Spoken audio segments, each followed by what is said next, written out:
I died in the National Destiny War, betrayed and exposed by a man named Joe Tay, cut down by half the nations of Blue Star after killing 1,000. I woke in my own body, before the killing space descended. I came back with a gold tier trait plundering system and the Eye of Insight, and I ripped the trait off every monster and evolver I kill and stack it on myself. Frost Domain, Earth Escape, Super Speed, all mine. The man they buried came back able to take everything. Before we go any further, like the video and subscribe. The channel runs on you. But to get to this part, I have to start from the beginning. On the television, a knot of reporters swarms a middle-aged man in a white shirt, cameras and microphones thrust in his face. One voice after another demands to know what he makes of the countdown people have been seeing lately, whether there really is a Trisolaran civilization behind it. Another asks how his investigation team plans to respond with only 6 hours left before the countdown ends. The man clears his throat and says the higher-ups are taking the matter seriously, that discussions are ongoing, and that until a conclusion is reached, he has no comment. I sit on the sofa and stare at the screen, letting the words wash over me. I really was reborn, and it landed me right before the killing space descends. That countdown crawling across the news is not for any Trisolaran civilization. It is the countdown to the killing space itself. Every 10 days, the space activates and drags 100,000 fresh participants into worlds crawling with monsters, and everyone already knows the guest list by heart. Zombies, ghouls, Terminator T-800s, aliens, vampires, skeleton hordes, Transformers, Godzilla, any of them can walk out of that space, and the people it selects have exactly one purpose: to survive and to kill as many of those things as they can. Survive, and you collect space rewards and become an evolver, the pinnacle of what a person can be. Fail, and you die. Before my rebirth, I was nobody, one survivor lost among countless others. In those early days, the space never chose me, so I clawed my strength up inch by inch, killing the monsters that leaked down into reality. It was not until the 9th descent that my name finally came up, that I got to feel what it was to grow strong in a hurry. Then the National Destiny War began. A traitor sold my whereabouts, and half the nations of Blue Star closed in on me at once. I killed 1,000 of them before I fell, but fall I did. Just remembering that man, I feel my breathing thicken and the anger climb. He refused to be a decent human being. He chose of his own free will to be a traitor to his own kind. Now that I have a second run at this, some of those debts I can collect with my own hands. Joe Tay, you rat. Wait for me. A ringtone cuts through my thoughts, so familiar it stops me cold. A chirping little jingle about a grandson calling his grandpa. How many years has it been since I heard that sound? I turn and look at the phone buzzing on the table, and the caller saved as grandson lights up the screen, plain as day. It takes me a moment to place him. This is my company boss in this life, the one who thinks it is funny to make me save him under that name, and he is calling because he wants me pulling an all-nighter to finish some summary report. Long-buried memories surface. I pick up the phone, hang up on him without a shred of hesitation, and add the number to my blacklist. The apocalypse is hours from landing. Who in their right mind cares about a summary report? I glance at my wrist, where a strange mark sits under the skin. That is the space mark, the doorway into the killing space. When the countdown ends, everyone who can see it will find the same mark on their wrist, and through it they can step into the space the instant it opens. By rights, I should not have this yet. Not at this point in the timeline. Not according to the life I already lived. But the space mark came back with me, which means I can walk into the very first descent instead of waiting years for the 9th. Having lived it all once, I know the order in which every monster appears before the National Destiny War, and I know the quiet tricks that break certain corners of the space wide open. As long as I stay steady and never move rashly, I will leave every other survivor eating my dust. I push down the excitement and probe the mark with my mind. A string of data unfurls in my head, visible to no one but me. My name reads back as Yuan. My strength sits at 10, governing stamina and physical attack. Constitution is 8, feeding endurance and defense. Speed is 9 for pure velocity and reaction time. Spirit is a surprising 20, covering willpower and mind. And the panel notes that a healthy adult averages 10 across all 4. Talent none. Skill none. Killing value 0, with a reminder that killing monsters earns killing value and killing value by strength. Combat rating none. I frown at the leftover takeout congealing on the table and let out a quiet sigh. In a world this steeped in hex tech, there are fragile college kids on every corner, so 8 in Constitution is honestly better than most. At least the 20 in Spirit gives me something to smile about. Then a new line chimes through, and the God-tier trait system comes online. It tells me that killing special beings lets me plunder their traits, that traits rank from lowest to highest as white, yellow, blue, purple, red, and gold. My awakened talent is the Eye of Insight, rated gold, an active power that lets me read the traits inside any living thing. A golden cheat. As an old bookworm, how could I not know a system when one lands in my lap? Plundering the traits of every creature I kill, I am about to strike it rich. Rebirth, foresight, and a system all at once, a royal flush dealt on the opening hand. This run, I am ascending to the heavens. I pat my own cheek to stop the corner of my mouth from twitching and force my racing heart back down. Small stuff. It is all small stuff. Stay calm. By the newscast, there are less than 6 hours until the space opens, which is plenty of time to go collect that thing. My eyes gleam. After the space descends, certain ordinary objects undergo miraculous changes, and energy pearls are the finest example of it. Normal growth means grinding killing value from monster kills and spending it on stats, but energy pearls skip the line entirely, packed with special energy a person can absorb straight into their attributes. Later survivors came to call them wild, free stat points. They are absurdly rare, and few of them ever surfaced in the years I remember, most from origins no one could trace. In Haesong City, where I live, I only ever knew of two. One sits inside a stone that props up a stall on the antique street, doing humble duty as a table leg, and I can simply walk over and take it after the vendors pack up late at night. The other hides inside a decoration in a private room at the Pengcheng massage parlor, tucked into the dragon pearl of a double dragon's playing with a pearl ornament. Neither is hard to get. I rise and leave my apartment. Night has only just fallen, and there is an hour or two before the antique street closes, so I will hit Pengcheng Street first, to go find some tender young, to go find the energy pearl. Pengcheng Street is without question the most popular stretch of Haesong City for a certain kind of man. The moment darkness falls, it turns into a paradise and a famous money pit, and the Pengcheng massage parlor is the biggest house on the whole street. In the reception hall, a clerk greets me and asks how many are in my party. I keep my voice low behind my mask and tell her, 1, room 688. The receptionist does not blink, since plenty of men come here masked, some wrapped up head to toe like they are crossing a desert. She brightens and calls me a regular, says by lucky coincidence, both room 688 and room 888 are free tonight, and waves me toward room 688. In my last life, the energy pearl surfaced out of that exact room, discovered by a cleaning lady who bragged about it online afterward, and rode the traffic for weeks. This time it belongs to me. Nightlife on Pengcheng Street is only just warming up. Not far away, inside the police station, officers are lacing up too. Their commander tells them to save the speeches, that whether Haesong City earns its Civilized City Award rides entirely on tonight's operation, and that the target is Pengcheng Street. At his word, the whole unit springs into motion, and the patrol cars pull out fast, noses pointed straight at Pengcheng Street. Inside the private room, I spot the twin dragons playing with a pearl ornament on the table at once. At a glance, it looks like nothing, and a closer look confirms it. A cheap thing worth a few dozen won, cheap plastic through and through. And yet this worthless trinket, blessed by heaven, is destined to become the energy pearl that countless people will one day kill each other over. The receptionist hands me a tablet and asks whether I have a preferred technician. The screen shows a row of them in matching outfits, each one heavily made up, and if I am being honest, each one presented like a car at a dealership. Some with dazzling headlights, some built along aerodynamic lines, some with remarkably eye-catching rear ends.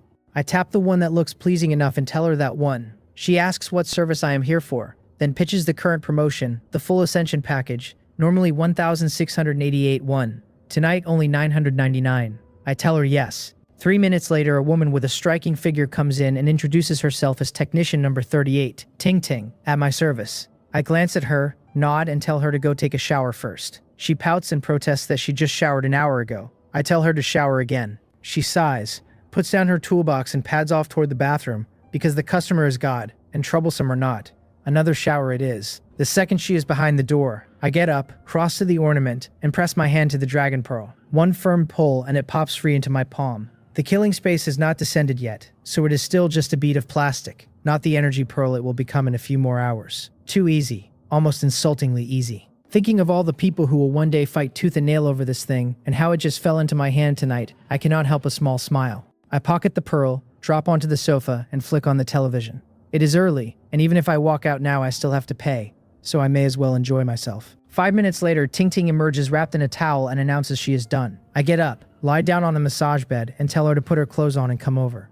She stares, baffled, but figures some clients are into the uniform look, so she says nothing, dresses herself right there without ceremony, and walks over. A few minutes in, wearing an expression of open resentment, she is working my shoulders and neck. I can practically hear her thinking that coming to a place like this for an actual literal massage is the act of a lunatic. Massage is not her specialty. It takes real arm strength, and she usually gets by on her legs, her waist, the occasional finger, and here I am wearing her out, and she only just had her nails done yesterday. She asks, one more hopeful time, whether I would not consider some other service. I keep my eyes shut, think it over, and tell her that my shoulders and neck are good enough, so she can give me a head massage instead. She lights up and reaches, cheerfully, for my lap. I catch her wrist before she gets there. She looks down, then back at me, honestly puzzled, and reminds me that I asked for a head massage. I tell her I meant the head up top, not the one down below, and ask her whether she is a professional or not. Her whole face freezes, one eye twitches, and her resentment climbs to a new peak. What kind of man, she is clearly wondering, comes to a massage parlor for a massage?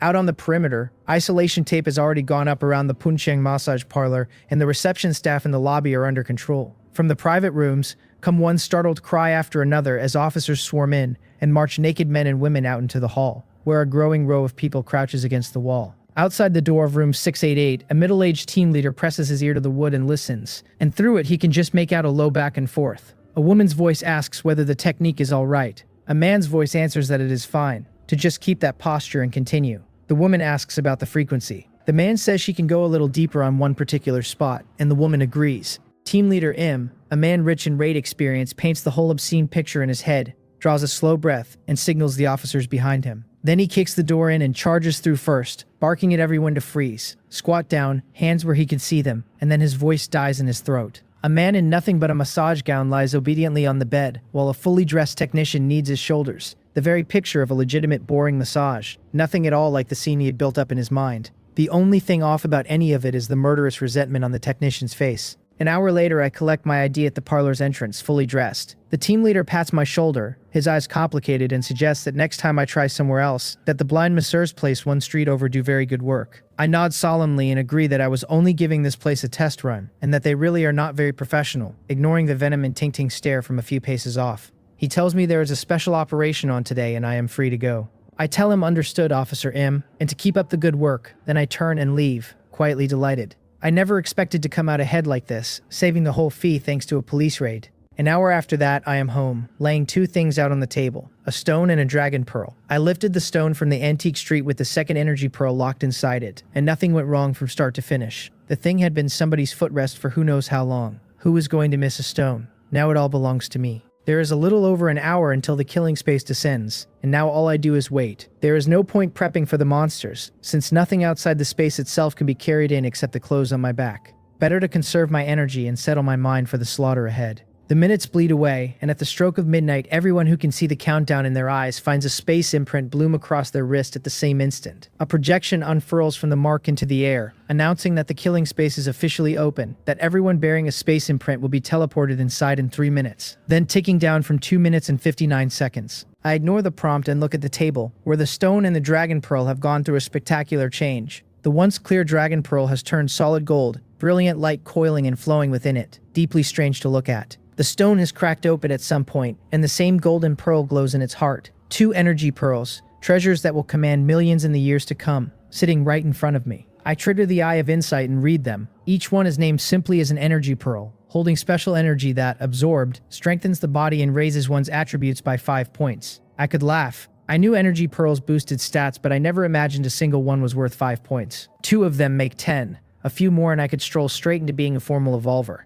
What a shame the things are this rare, that finding one comes down to raw luck. With the countdown closing in, I stop overthinking, pick up both pearls, and touch them to my space imprint. A prompt confirms a large volume of special energy and asks me to choose where to send the reinforcement. I split it into Constitution +7 and Speed +3. The next breath, energy surges out of the pearls and floods through me. The early killing spaces are simple affairs, which makes stamina and endurance king, because lasting longer means killing more, and being winded and shaking after 2 kills gets a person nowhere. Speed matters for the same reason, since running faster is running alive. The energy comes and goes in a blink, and the clearest change is physical. There is less fat on me, my back has stopped aching, my legs no longer throb, and there is real power in my stride. All of it the gift of a constitution that just leapt. My panel refreshes. Strength still 10, but constitution now 15, speed now 12, spirit holding at 20, talent the Eye of Insight at gold, no skills, killing value still 0, combat rating still blank. At last I am not a squishy little target. The words are barely out of my head when my vision smears sideways, and when it clears the whole world around me has changed. A wall of text hangs in the air, welcoming me to the killing space and laying out its laws.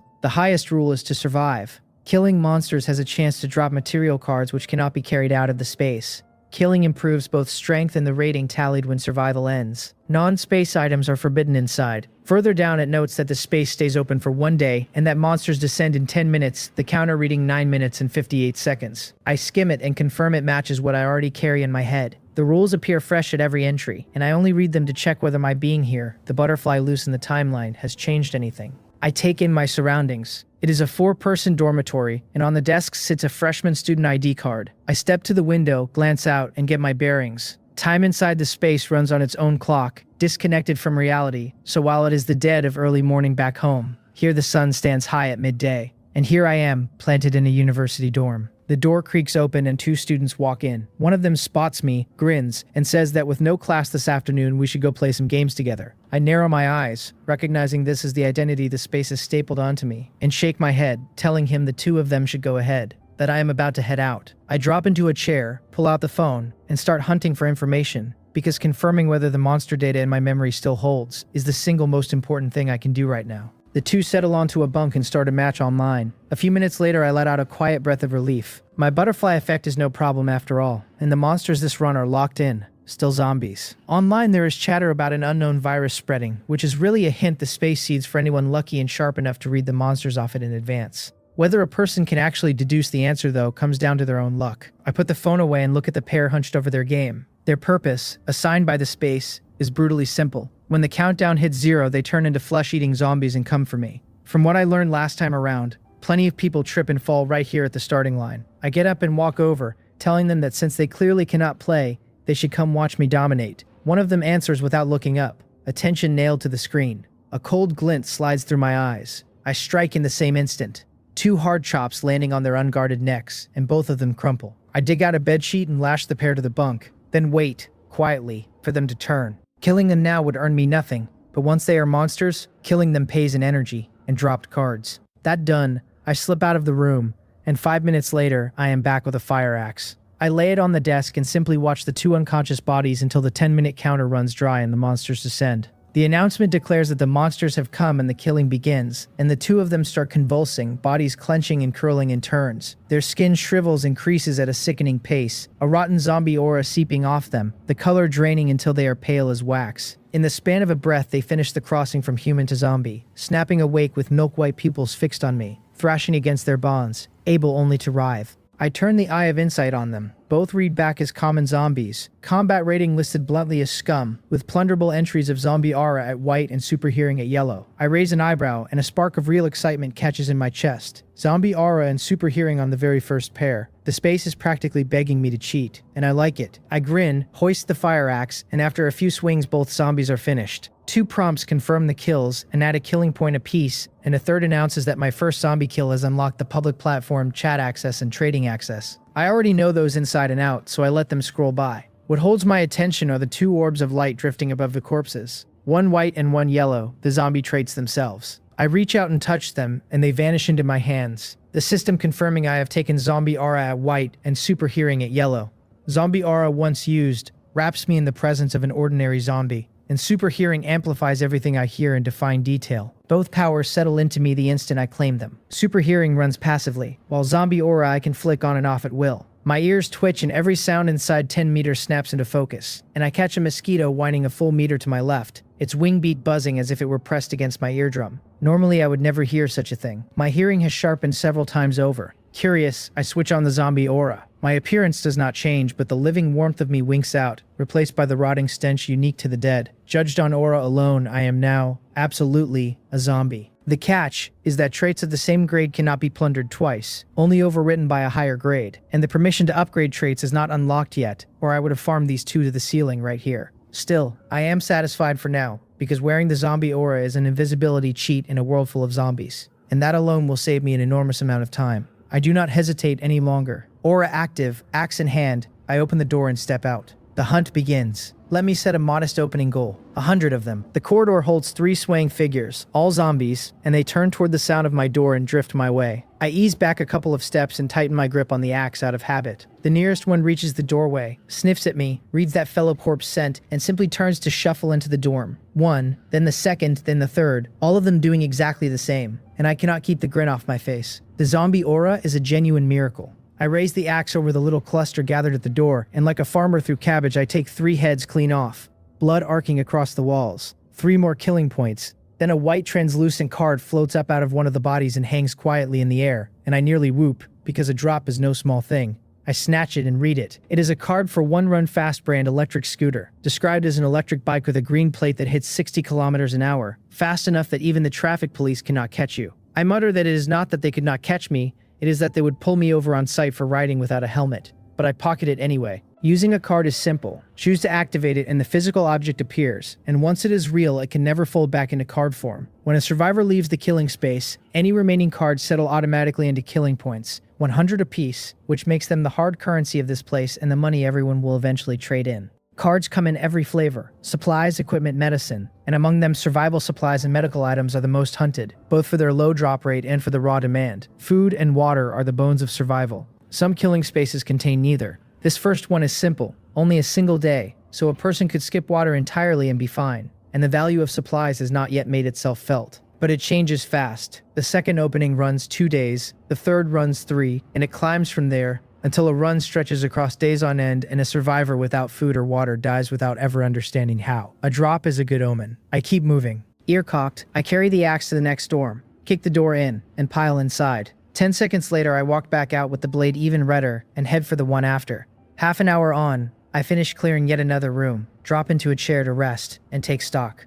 3 cards. The Run Fast scooter, a pair of original flavor black stockings, and a brand name pack of daily sanitary pads. 8 to the box. Apart from the transport, none of it means a thing to me. But there is a saying that surfaces in the years ahead, that there are no useless cards, only the wrong scenario and the wrong person. Picture a woman in the killing space caught by a sudden heavy period, and suddenly those sanitary pads outrank water and food both. The stockings are the same, because if you were going to rob a bank, how would anyone know your intentions without one pulled over your face? Useless to me then is a very different thing from useless. I can trade every scrap of it to someone in need for something I actually want. I put the cards away, steady my mind, and open the chat channel. It is already a landslide of hundreds of messages, and almost all of it is noise. Someone is trapped in a hotel bathroom begging for toilet paper. Someone is shaken by the feeling of their first kill. Someone is terrified that an injury will turn them. Someone is asking if anyone else is in the mall. I shake my head. Every message here costs a killing point to send, and these people are hemorrhaging their points on chatter, with no idea what they are throwing away. Finding nothing useful, I turn to the trading platform, and it is bare. Not a single listing. Either no one has pulled a card, or they burned them on the spot, or they simply have not worked out what the platform is for. My eyes narrow because I smell profit. Right now, I am the only person alive who knows cards settle into killing points, and that information gap is a door I can walk through to hoover up everyone else's cards for a song. I only need to wait a little. They have barely arrived, too few cards have surfaced, and nobody is fat yet. Wait until they are plump, then harvest. For now, it is all about killing more, faster. I glance down at the badly blunted axe and stand. The axe is too slow. I need a real weapon. Even with a cheat in hand, I am hacking zombies apart with the crudest tool imaginable, and my original plan simply does not fit anymore. Out of the dorm building, I produce a scooter key from thin air, press the horn, and stroll along the row of bikes below. 2 chirps sound, and 1 set of headlights blinks twice. I grin. You are the one. Ignoring the surprised looks from the zombies loitering nearby, I hop on, turn the matching key, set up my phone's navigation, and point myself at the nearest police bureau. I hum a little tune under my breath about my beloved little scooter that never gets stuck in traffic, cruising across the campus, drawing the odd glance from the zombies I pass, though the moment they catch that same kind scent off me, they lose all interest. Passing a lecture building, I catch a cry for help, a woman shouting for the handsome man to save her. I stop and look up. A tall woman in pajamas stands on an outdoor air conditioner unit on the 2nd floor, terrified, waving both arms at me. Between the size of her movements and the state of her clothes, a few things that ought to stay hidden are not staying hidden, though she plainly could not care less right now. Through an open window beside her, several zombies lean out clawing at the empty air, and below her another cluster has gathered. There is no path up to the heavens, and no path down to the earth. I call up to her to believe in herself and stay exactly where she is. Joy floods her face, impossible to hide, and she nods frantically and swears she will not move. She will not, and before she can finish the sentence I flick my wrist, turn the scooter around, and ride off. Adults are responsible for their own choices. Why would I save her? As long as she does what I said and keeps still, she lives. Her spot is a dead end, sure, but this killing space runs only 1 day with no mission requirements attached. A pure welfare bureau. Even a person who never eats or drinks gets teleported out with rewards when the clock runs down. There is no reason on earth to save anyone. Behind me, the woman collapses into shrieking, screaming for me to come back, calling me a bastard, demanding to know if I am even a man, begging me to come save her. I twist the throttle and ride faster. See, that is human nature, laid bare. In the years to come, people grow used to this. Inside the space, saving your own skin is the only law that matters, and anyone who casts himself as the protagonist or the savior learns, within an hour at the outside, exactly what the phrase human cruelty really means. Let go of the urge to help, and respect the fate of others. That is the code of the killing space. Along the way, I pass more survivors, some shouting at me from inside buildings, some already half dead, one or two even trying to seduce me across, though none of them has the capital to earn much of my attention. 4 survivors in one school. The density is a bit high for my taste. There are 100,000 people in this run, but subtract the ones who died the moment the monsters landed, and the ones who burrowed away to hide, and only tens of thousands remain. Those are scattered across a city the size of a provincial capital, so stumbling across 4 living people in a single school is genuinely a lot. Most likely the space eased the difficulty for its opening act, nudging survivors together so they could huddle for warmth. I twist the throttle and the little scooter darts off campus, following the navigation toward my target. The streets are chaos, storefronts torn open, all of it wreckage from the descent, and cars sit abandoned so thickly they nearly wall the road off, which makes me glad I never grabbed an actual car because I would still be trapped back at the campus gate. The scooter is far better. I ride along happily, picking my tune back up, my beloved little scooter that never gets stuck in traffic, unless, of course, there is road construction ahead. I am forced to a stop. There is road construction ahead, fencing thrown straight across the road, and through the barrier I can see several deep pits and a few thick pipes laid out beside them. An honest, legitimate sewer repair. I grumble that my navigation is garbage, that it cannot even flag a construction site. 1 star. Fortunately, the police bureau is close now, about a kilometer off, so I simply abandon the scooter and go the rest of the way on foot. At the entrance to the police bureau, a thrown stone cracks against a trash can in the courtyard, and the noise pulls the attention of several figures loitering inside. Zombies that stagger toward the sound. In a shop across the way, 2 men crouch behind a cracked open door, watching. The one in black-rimmed glasses pumps his fist and whispers that it worked, that they have finally coaxed the zombies out. The other, his face a field of acne, looks frightened and asks nervously whether they truly have to take this risk, whether staying put would not be the smarter play. The man in glasses fixes him with a serious look, pushes the frames up his nose, and says they have no choice, that by his years of reading web novels these zombies will absolutely evolve, and once they do the 2 of them are dead for certain. Only weapons will keep them breathing, he insists, or their excellent starting position goes to waste. The 2 had been wildly lucky.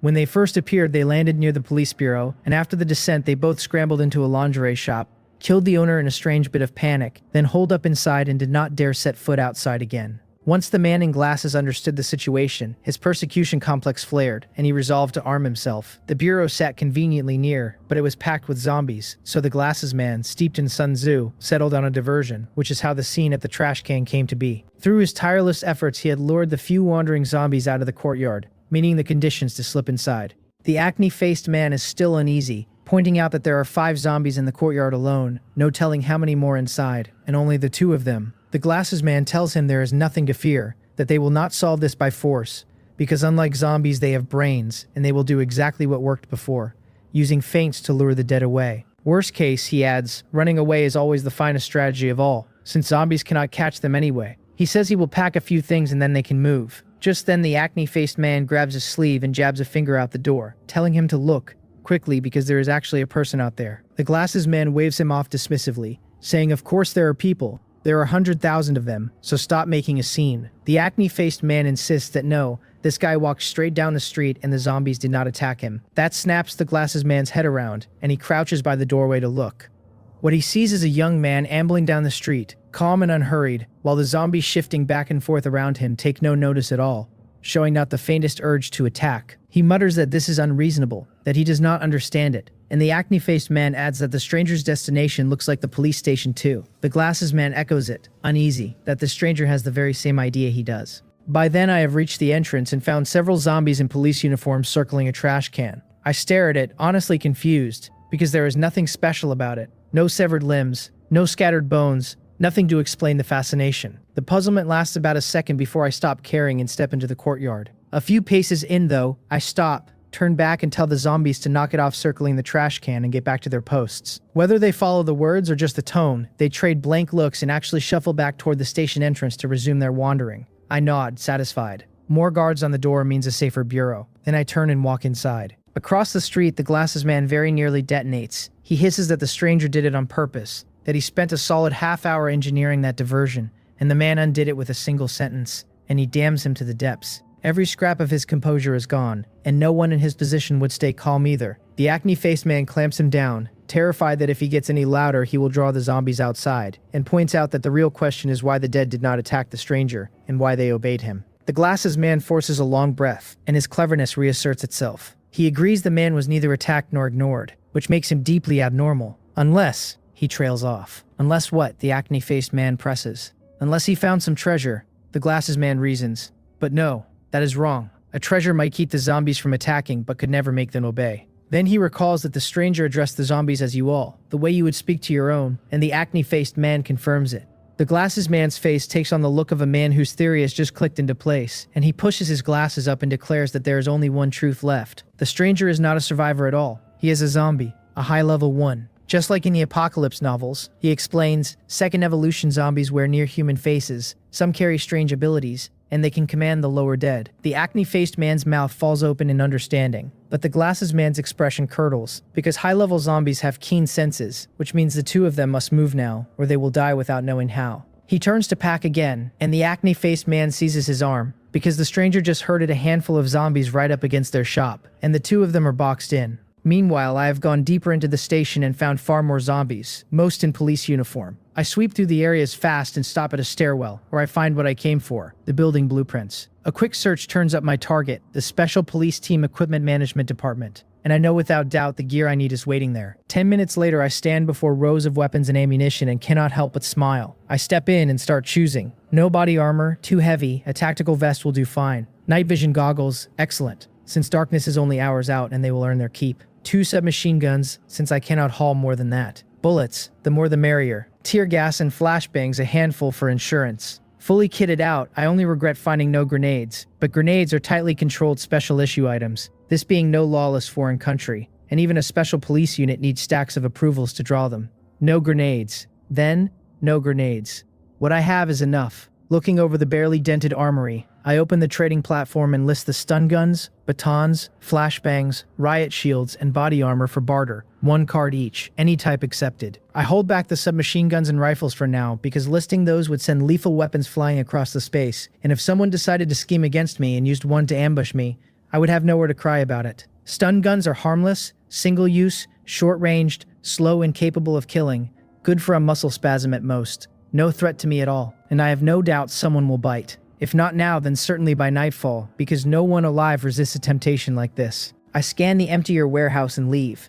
Slaughter resumed, though not inside the station just yet, since I need these zombies to guard the ammunition and keep anyone from raiding it. I step out fully armed, deliberately herd every zombie loitering outside into the courtyard, then swing the courtyard gate shut so their noise cannot leak out and set them wandering, and head off toward the nearby street. The glasses man, watching the gate lock with nearly 10 zombies penned inside, chokes down a low roar and swears to be the stranger's mortal enemy for life. The acne-faced man claps a hand over his mouth, begging him to stay calm, then points out that from another angle this is a gift, that there are no zombies at their entrance now, and they can finally run, that they ought to thank the high-level zombie even. The glasses man mutters that he will thank the man's grandmother. A minute later, the two of them choose to leave, surrendering to their fear, because this place is too cursed to endure another second, and neither of them can hold it in any longer. By the time those two flee, I am already up on the roof of a shop 1 street over, looking down at the zombies scattered below. From somewhere I produce a bundle of firecrackers a handspan long, flick a lighter to them, and toss them down. The din tears across the whole street and into the ones beside it,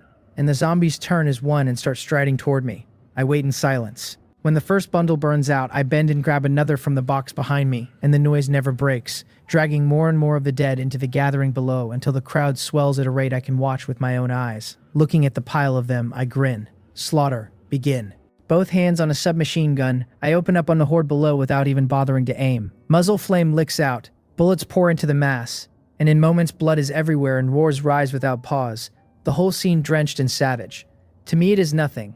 I have seen far worse. Can you picture the feeling of a close comrade stomped into a sphere of meat, his blood raining over you? After enough of those, a slaughter like this stirs no ripple in me at all. All that is left is excitement, the thrill of finally standing above it, ruling the life and death of monsters like a god instead of scraping to survive them. And the reversal of roles pulls me in deep. The gunfire runs several minutes. My bullets are nearly gone and the muzzle has grown so hot the air along it warps. But the result is worth it. Not a single zombie left upright, the whole street carpeted in limbs and blood. A river of it. I check my count. Killing value reads 320. Looking at a number above 300, a surge of raw pride lifts in me. In my last life, after clawing through a whole killing space, 100 kills was a proud haul, and clearing the dead by the hundreds like this was something I never even dreamed. From a starting point this high, as long as I do not stumble later, my record will stand unrivaled, and all this stored killing value converts to a mountain of strength when settlement comes. After each killing space closes, the survivors first enter a settlement space, where accumulated killing value buys special goods.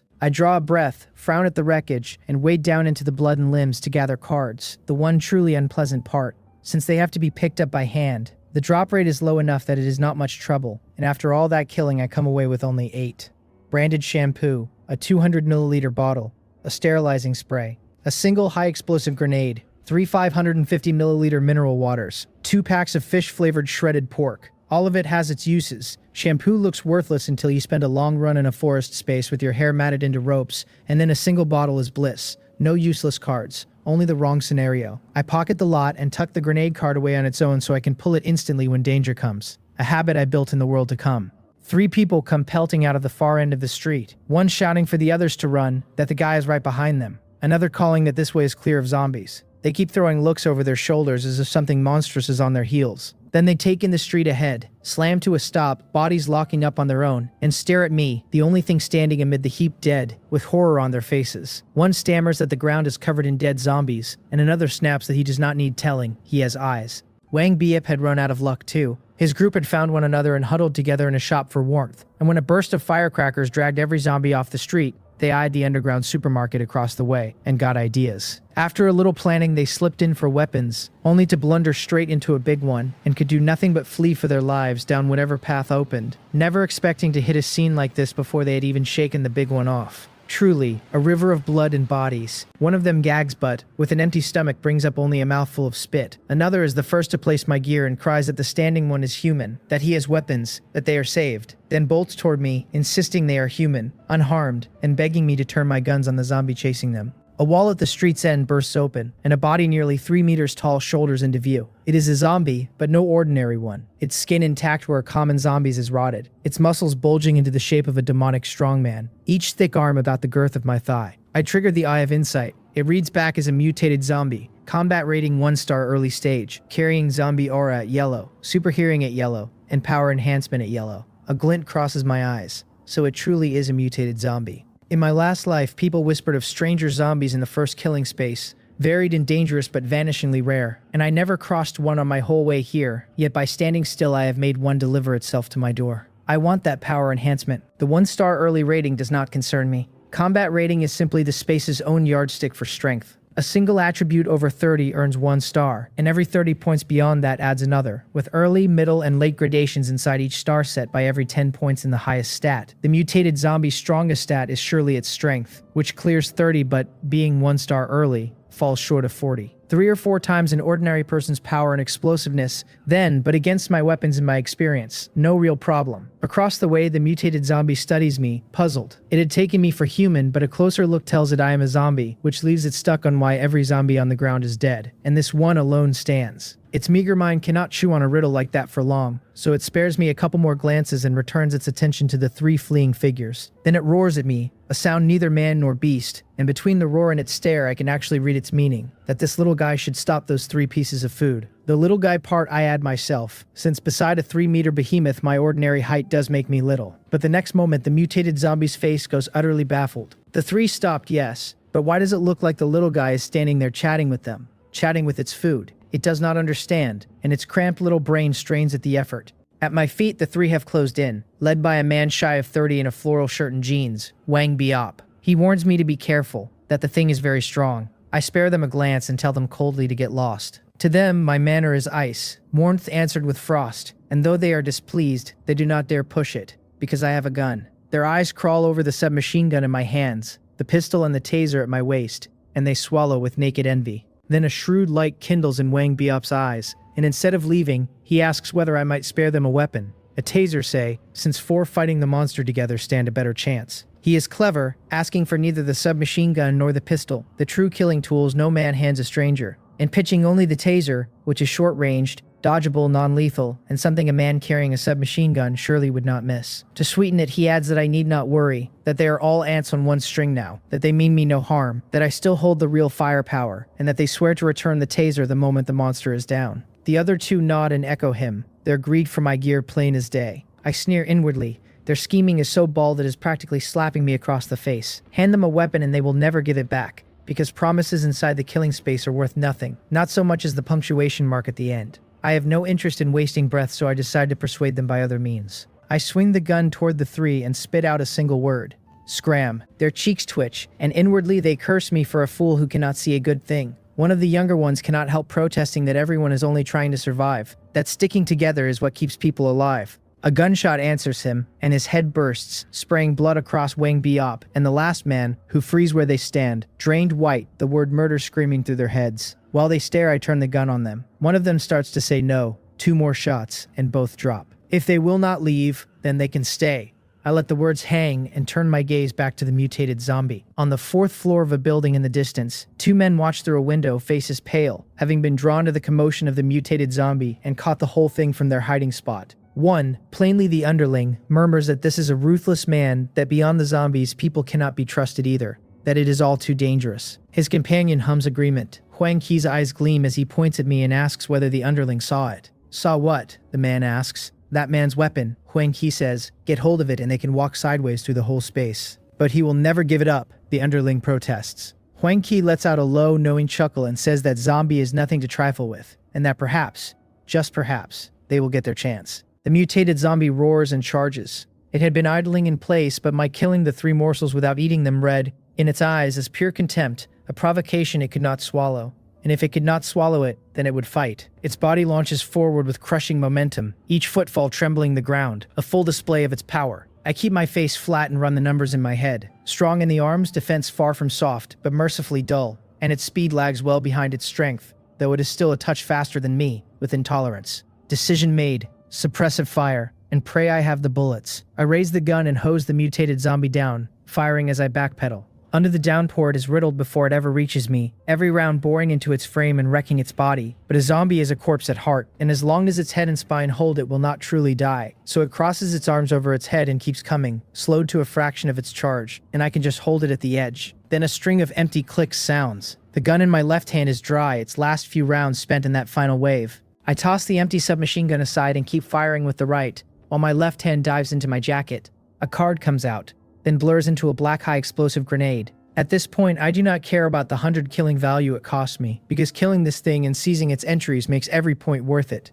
I pull the pin, hurl it at the mutated zombie, and turn to run. The blast rolls down the street like thunder, throwing up a wall of dust, and I ride it out behind cover, watching the sight. As the dust thins, the aftermath resolves. A shallow crater in the road and the mutated zombie sprawled at its lip, still struggling, half its body simply gone, its remaining legs stripped to bone, its torso a sieve. Wounds that would have finished a person long ago, but a zombie can bite with nothing left but a head, so it drags itself toward me on the one arm it has, leaving a smear of blood behind. I walk toward it, cold, dropping the second spent submachine gun as I go, and drawing the spare pistol from my waist. Up close, I find it still hauling itself forward, one-handed, and I level the muzzle at its skull and fire. The confirmation lands. Mutated zombie killed. 100 killing value gained. There we go, the killing value is back. In the far building, Huang Qi, still glued to the fight, drinks in my gear and grows greedier, then something sours his face. The man had a grenade too. A shame there was no scene of both sides bleeding each other out. His underling notes that the man does not even look injured, and asks what they do now. Huang Qi narrows his eyes and says the plan has changed, that they go downstairs and follow him. Why follow?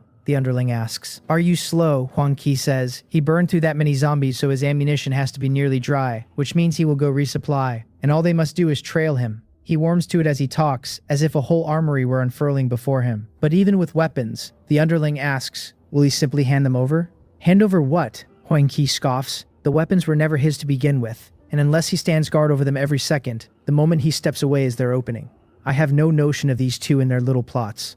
I am busy with real work. The system confirms my haul, zombie aura at yellow and strength enhancement at yellow. Zombie aura at yellow wraps me in the presence of a mutated zombie, so that ordinary zombies steer clear of me on their own and can be commanded with ease, while strength enhancement greatly amplifies my power. Super hearing I could not take, being a duplicate, so only the other two fold into me. The next instant my zombie aura swells several times over until it matches the dead giants exactly, though there is no ordinary zombie nearby to test it on. At the same time, a torrent of vital energy erupts through me, my muscles carving into hard definition, and to my relief, I do not balloon into a lumbering brute like the zombie. Instead, it is a pure rise in muscle and bone density, tuned to fit the body I already have. I had honestly feared turning into a hulking mass, so seeing this, I let go of the worry at once. Anything the system builds is first rate. In the span of a few seconds, my whole body feels remade, power humming from crown to sole. I check my attributes on reflex. Strength 33, Constitution 15, Speed 12, Spirit 20, my talents now the Eye of Insight at gold, Zombie Aura at yellow, Super Hearing at yellow, and Strength Enhancement at yellow. No skills. Killing value 420, Combat rating 1-star initial. A single Strength enhancement lifted my strength a full 23 points, from 10 up to 33, carrying it past 30, and into the 1-star initial rating. I knew claiming entries might raise stats, and still I can barely hold myself together seeing it laid out in front of me. Everyone else improves only when they leave the space. I improve inside it, and the whole method is simply to kill.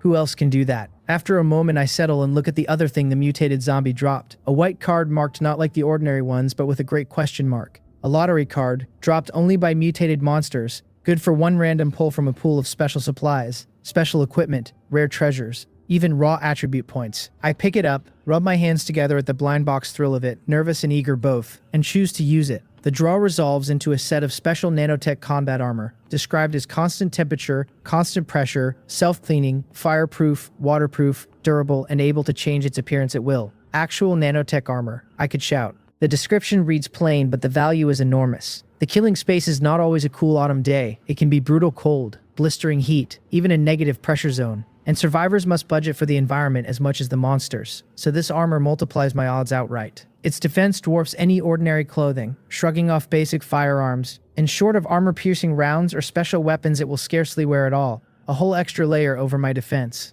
In my last life, every set of this that surfaced sold for astronomical sums, and I have no idea how much I bled to finally own one back then. Yet here it is, dropped into my hands this time. I strip off my clothes without ceremony, pull on the nanotech armor, and shape it into the look of a Special Forces combat suit.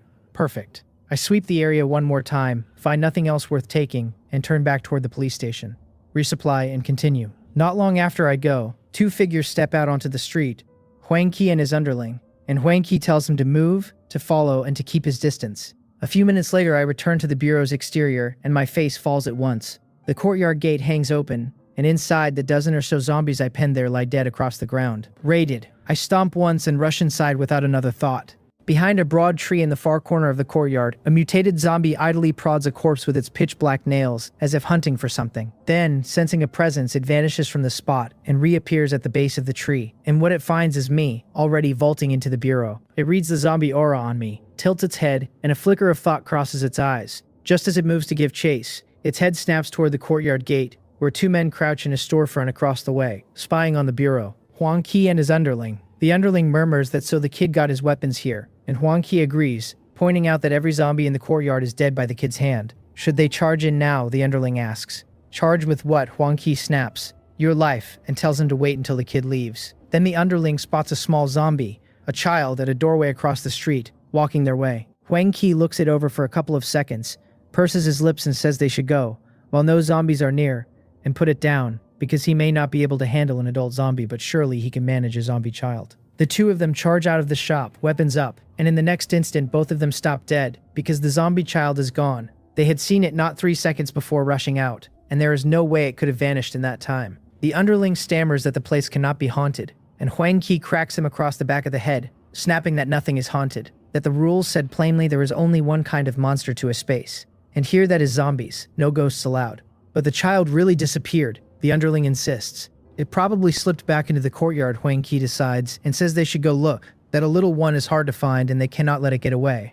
The two of them stand shoulder to shoulder, wary, scanning ahead for the child. Then Huang Qi feels something poking, again and again, at his kidney. Without looking, he reaches back and swats at it, grumbling for the kid to watch it, that his weapon is jabbing him in the kidney. The underling protests that it is not him, that his own weapon is up. Nonsense, Huang Qi says, and grabs the thing behind him, A cold, flat, long object. He starts to say that he is holding it right now. So if it is not the underling, then who? And the words die. His body goes rigid and he turns his head, slow, to look behind him. A mutated zombie stands there, curiously extending one finger, its long nails clamped in his reverse grip. A zombie. He yells it and brings the baseball bat in his right hand crashing down on its skull. The bat shatters in his terrified hands, and the mutated zombie recoils its head. Dazed. Run, he croaks. And in that razor of a crisis, whether from panic or some buried instinct, he drops the broken stub of the bat, wheels around, and bolts. By the time he is 2 meters clear, the underling finally remembers his own legs and scrambles after him. The blow snuffs out the mutated zombie's curiosity in an instant, replaced by naked butchery. It roars, stomps, and blurs into a black streak after the underling. Its fingers spear out, 5 long nails driving into the man's kidney, then withdraw, tearing free a bloody kidney and a broad sheet of skin. The underling shrieks once and folds to the ground, twitching. Huang Qi hears it behind him, glances back, shudders down to his bones, claps both hands over his own kidneys, and somehow runs faster still, though the posture is a strange thing to behold. The mutated zombie's murder only sharpens. It lifts the torn kidney, swallows it, licks its lips as if still hungry, then reaches down and plucks the underling's other kidney into its palm. The man screams, both kidneys gone, struggles for 2 seconds, and goes silent for good. The mutated zombie gulps down the second kidney, looks at Huang Qi already stumbling into the bureau compound, and lifts a foot to follow. Huang Qi is running blind with panic, and without meaning to, he has fled into the bureau's courtyard. He hauls the gate shut behind him, praying it buys a little time against the thing, then throws himself at the building. One thought consuming him: get inside, find that man and live. He makes it through the entrance, opens a door, closes it, and throws the lock in a single flowing motion, and with the heavy door between him and the world he feels, at last, that he has a chance to breathe. He pants against it, but the moment does not allow much thought, since finding that man is all that matters, so he turns to take stock of the room. His body locks, and the relief drains from his face and freezes there. Dozens of eyes are trained on him. Zombies. The bureau is full of zombies, and he has run headlong into a nest. No, he babbles, impossible. He watched the man walk in. How can there be this many zombies still standing? How could the man not have killed them? Then the zombies erupt, roaring, and swarm him while he screams that this cannot be real, that he does not want to die. I know nothing of any of this at the entrance. My ammunition is replenished, the depot door locked again behind me, and I stroll out through the hall, where I glance in surprise at the zombies thrashing in chaos. A zombie free-for-all. Why are they fighting each other? I look at the exit door, blocked, and scoff coldly, telling them to break it up and behave. At my words, the frenzied motion stutters, and the next instant, as if the meaning lands, they scatter in every direction. I could laugh. Before, I never could have done this, but with zombie aura at yellow, I have real precise command over the ordinary dead now. As they disperse, I notice a bloody, mangled shape on the floor, and my eyebrow lifts. Since when do zombies eat one another? Are they that hungry? I do not dwell on it. I step to the door, kick the ruined corpse aside, haul it open, and walk out, telling them to be good and guard the house, and if they get hungry, to go find something to eat on their own. With that one last sentence, I pull the door shut behind me again. I walk toward the courtyard gate, unhurried, the ammunition heavy and welcome at my hip. Then my ears twitch, super hearing snagging on something behind me, and I whip my head to the side just as a dark shape comes screaming in. Before I can bring anything up, a hot spike of pain drives into my lower back, and a force with real weight behind it throws me staggering 3 steps sideways. Old habit catches me. I plant my feet, ride the momentum forward another pace or two, and fetch up against a flower bed, and only then do I turn and look back at the spot I was standing in. A mutated zombie stands there, shaped like a child, head cocked, studying me. I turn the eye of insight on it. It reads back as a mutated zombie, combat rating 1-star mid-stage, carrying zombie aura at yellow, super hearing at yellow, and speed enhancement at yellow. A 1-star mid-stage build with speed past 40. So this is the little one from the courtyard. I reach back and touch the ache in my spine. The nanotech armor is whole, not so much as a scratch on it, and I let out a quiet breath of relief. Had I still been wearing my old clothes, that swipe would have opened me up, and a wound itself is nothing. It is the virus riding on those pitch-black nails that kills you. Ever since the rebirth, every step has gone smooth, entries falling into my lap, one after another, and somewhere along the line I let my guard slack. Familiarity with the space is not the same as safety. This is a killing space, not a holiday. The mutated zombie lunges again, and again it goes straight for my kidneys, whether out of some appetite or just because that is the height it hits at.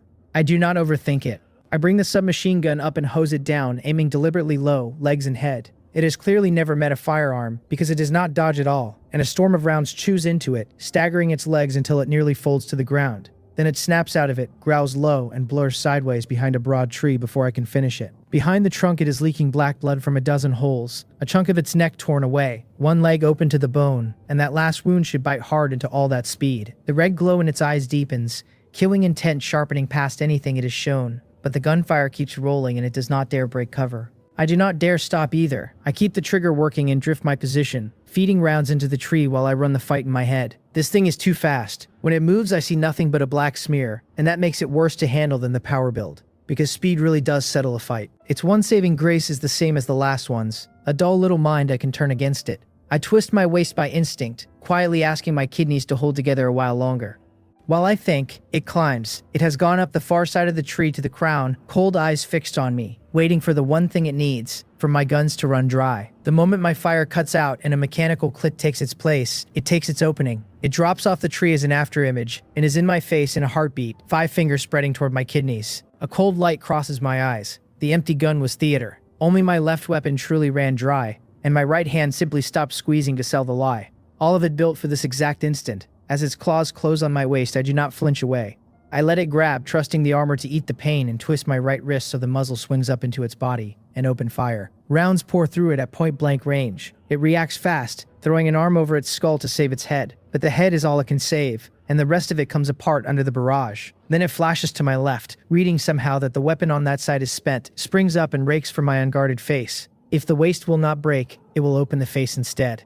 I stay perfectly cold. In pure combat experience, this thing cannot stand in the same room as me. I snap the empty left gun up vertical to catch the claws, let the dead weapon in my right hand drop away, and drive an uppercut straight into its chin. 33 points of strength land on that little jaw and cave it up into its mouth, and the blow flings the whole body upward. While it hangs there, I pivot and whip a spinning sidekick into the leg that has not touched down, and the joint folds the wrong way with a wet crack before the force hurls it clear across the yard. You are fast, are you? Let me take a leg, and we will see how fast you run.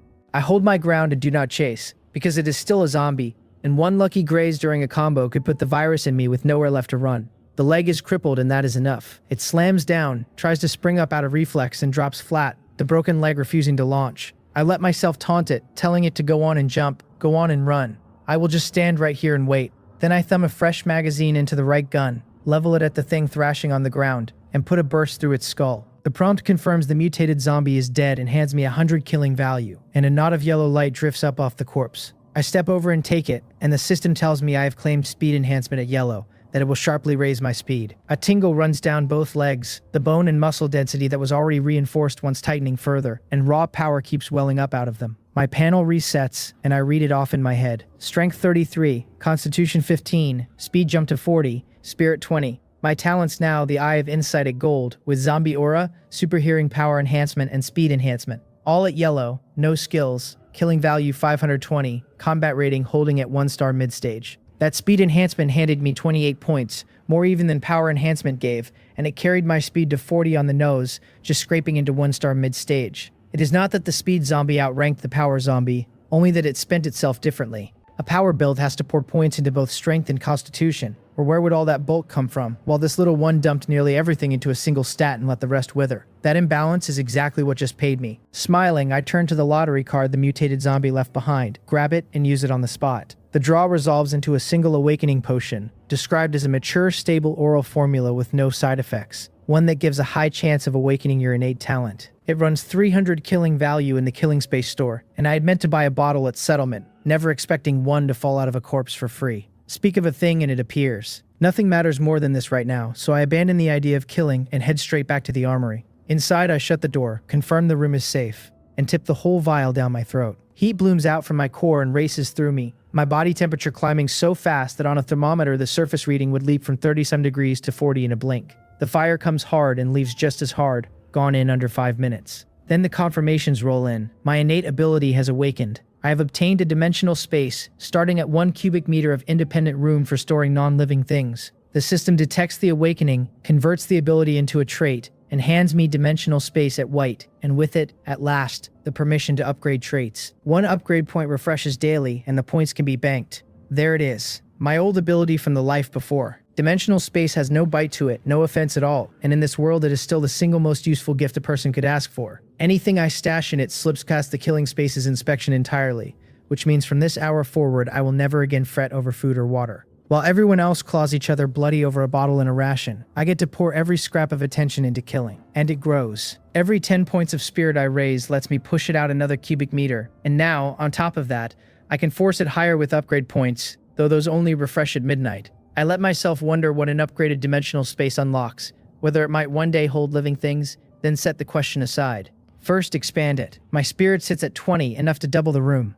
I sit down where I am, close my eyes, and let my mind settle onto a small square pocket of nothing, the space itself. I flood it with spiritual power and shove outward from the inside, and the walls give slow and grudging until a 2 cubic meter room stands where the one used to be. Done. With a thought, the submachine gun in my hand winks out of the world and into the pocket. I glance around the armory. I have no more need of the place. I get up and set to work, filling magazines, seating rounds, and feeding each loaded stick into the space so that from now on I can pull a fresh one out of thin air whenever I want. While I tidy, I open the chat channel, and it has come alive now that most survivors have found their footing and freed up the nerve to gossip. It is a churn of people comparing their starting stats, moaning that no cards drop for them while the next voice swears every kill drops 1, and a growing crowd buzzing about some benefactor who dumped a pile of police gear onto the trading platform, stun guns included.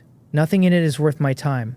I put the channel away and think about killing faster. Fire, freezing, corrosive slurry, a furnace, the ideas rise one by one, and I cut them all down. Each is either too weak to reliably finish a zombie, a consumable that burns out mid-slaughter, or a method that would gut my card drops on the back end. I mutter to myself that what I really want is an assembly line for destruction. Zombies fed in one end, cards spat out the other, and the instant the words leave me, I stop dead. A shredder. A big industrial shredder fits every requirement I have. A zombie jumps in, and inside of 2 seconds out comes minced meat and sometimes a card. All I would have to do is stand at the discharge end and gather them. As long as the machine runs, the cards keep coming. Even at a lazy 1 zombie every 5 seconds, that is 12 a minute, 720 an hour, and a large shredder can swallow 3 to 5 at once, which pushes it toward 2 or 3,000 an hour. No effort, no fatigue, nothing spent. Anyone else would still be stuck on the hard part, how to make the zombies climb in of their own accord. But that is precisely the part I do not have to solve. My upgraded zombie aura lets me herd the ordinary dead like sheep. This method might have been built for me, and shredders are easy to find, waiting in car scrapyards, gravel pits, and municipal waste plants all over the city. Time is killing value. Time is cards. I cannot sit still another second. I sweep the loaded magazines and boxes of ammunition into the dimensional space, fire up my navigation, and go. Half an hour later, I stand in a sprawling car scrapyard, staring up at the machine in front of me, and I nearly laugh. It is a monster of a shredder, a 44-ton beast they call the Red Giant, still bolted down on the back of a 100-ton King heavy hauler. There is a lone zombie shut inside the truck's cab, shaking its head, hunting for a way out its little mind cannot manage, since it cannot even work the door handle and only paces the cab in circles. By the look of it, the Red Giant was just delivered here or was about to be shipped out, which suits me perfectly. But when I scan the yard, I count only a handful of zombies drifting around, and I frown because a scrapyard sits far from anywhere people live, so few zombies wander near, which caps how many I can gather. I will have to bring the machine to them. I haul the cab door open and climb in, and because I am putting off a yellow zombie aura, the zombie already inside goes docile as a lamb, letting me boot it out into the dirt without a fight. A few seconds later, the truck grinds to life, rolls out of the yard, and points itself at the crowded heart of the city. 10 minutes and a great many crushed cars later, I bring it to a stop, and the horde that has been chasing my noise stops with me. Dozens of zombies that came expecting a meal and found instead a fellow corpse. They stand there dumbfounded, their sluggish little minds grinding at a riddle they cannot crack. I grin. The show is about to start. Half an hour on, a wall of loud, cheerful dance music tears open the night, the kind of thumping plaza tune blared from the big square speakers old folks dance to in the park. Every zombie within earshot freezes, turns its head toward the sound, and shuffles toward it. At the source of it all, I stand with a loudspeaker I scrounged from somewhere, my aura pressing down on the ragged column of the dead. I bark at them to line up, all of them to get in a straight line for me. I tell the one missing an eye not to think it is special, to fall in with the rest. I snap at the legless one dragging itself along too slowly, holding up the whole queue to step aside and get out of the way. I wave the newcomers to the back. One by one, crushed under a higher aura than their own, they obey, filing forward in dead silence. At the head of the line waits a raised steel ramp, and at the top of the ramp gapes the Red Giant's intake. The zombies climb it and leap in, one after another, and a burst of blood erupts before each is spat out as a heap of ground meat onto a conveyor that runs straight down into the sewer. I stand a couple of meters off the discharge, loudspeaker in hand, watching for cards and dressing the line. The dance speakers ride on top of the cab. More big rigs are hung from the roofs of the buildings around me, and every so often a card floats up out of the pulp. Easy, genuinely easy. Indirect kills do have the yield, sure, but the sheer volume drowns that out, and the whole thing costs me nothing and tires me not at all. You win a little, you lose a little, and this trade is stacked in my favor. Cards and all, one card worth 100 killing value. The real river of income. Down in the chat channel, the world loses its mind. Survivors swearing they must be hallucinating explosive dance music in a city full of the dead, then swearing they are not. One voice insists he watched zombies form an orderly line and hurl themselves into a shredder, while the whole channel calls him a liar. Zombies killing themselves is one thing, but queuing up to do it politely is a step too far to believe. I let them argue. Time does not stop for their bickering. Whenever the zombies in one district thin out, I pick up and move to the next and start the harvest fresh, and I keep at it clear through to dawn, unwilling reborn as I am to waste a single minute. Then a chime lands in my head, telling me the upgrade points have refreshed. Still guiding the line, I eagerly pull up my panel. Strength 33, Constitution 15, Speed 40, Spirit 20. My talents now the Eye of Insight at Gold plus Zombie Aura, Super Hearing, Power Enhancement, Speed Enhancement, and Dimensional Space. My upgrade points sit at 1 and refresh 1 a day, killing value at 7,563.5, combat rating 1-star mid-stage. Every entry but the Golden Eye of Insight now wears a small mark showing it can be upgraded. The system spells out the cost. A white entry jumps to yellow for a single point. Past that, a yellow climbs to blue for 2, blue to purple for 4, purple to red for 8, and red to gold for a full 16. So dragging one white entry all the way to gold burns 31 points in total. At 1 point a day, that is a month per entry to reach the top. I do not know yet whether there is another way to farm upgrade points, so for now I simply wait it out. With a thought, I spend today's point and lift dimensional space from white to yellow. It becomes a 10 cubic meter room, and as the grade rises, a new sheet of detail unfolds in my mind. The real change is in how it opens. Before, only what I physically touched could be pulled inside. Now anything within a meter of me answers a thought and vanishes into the space with no contact at all.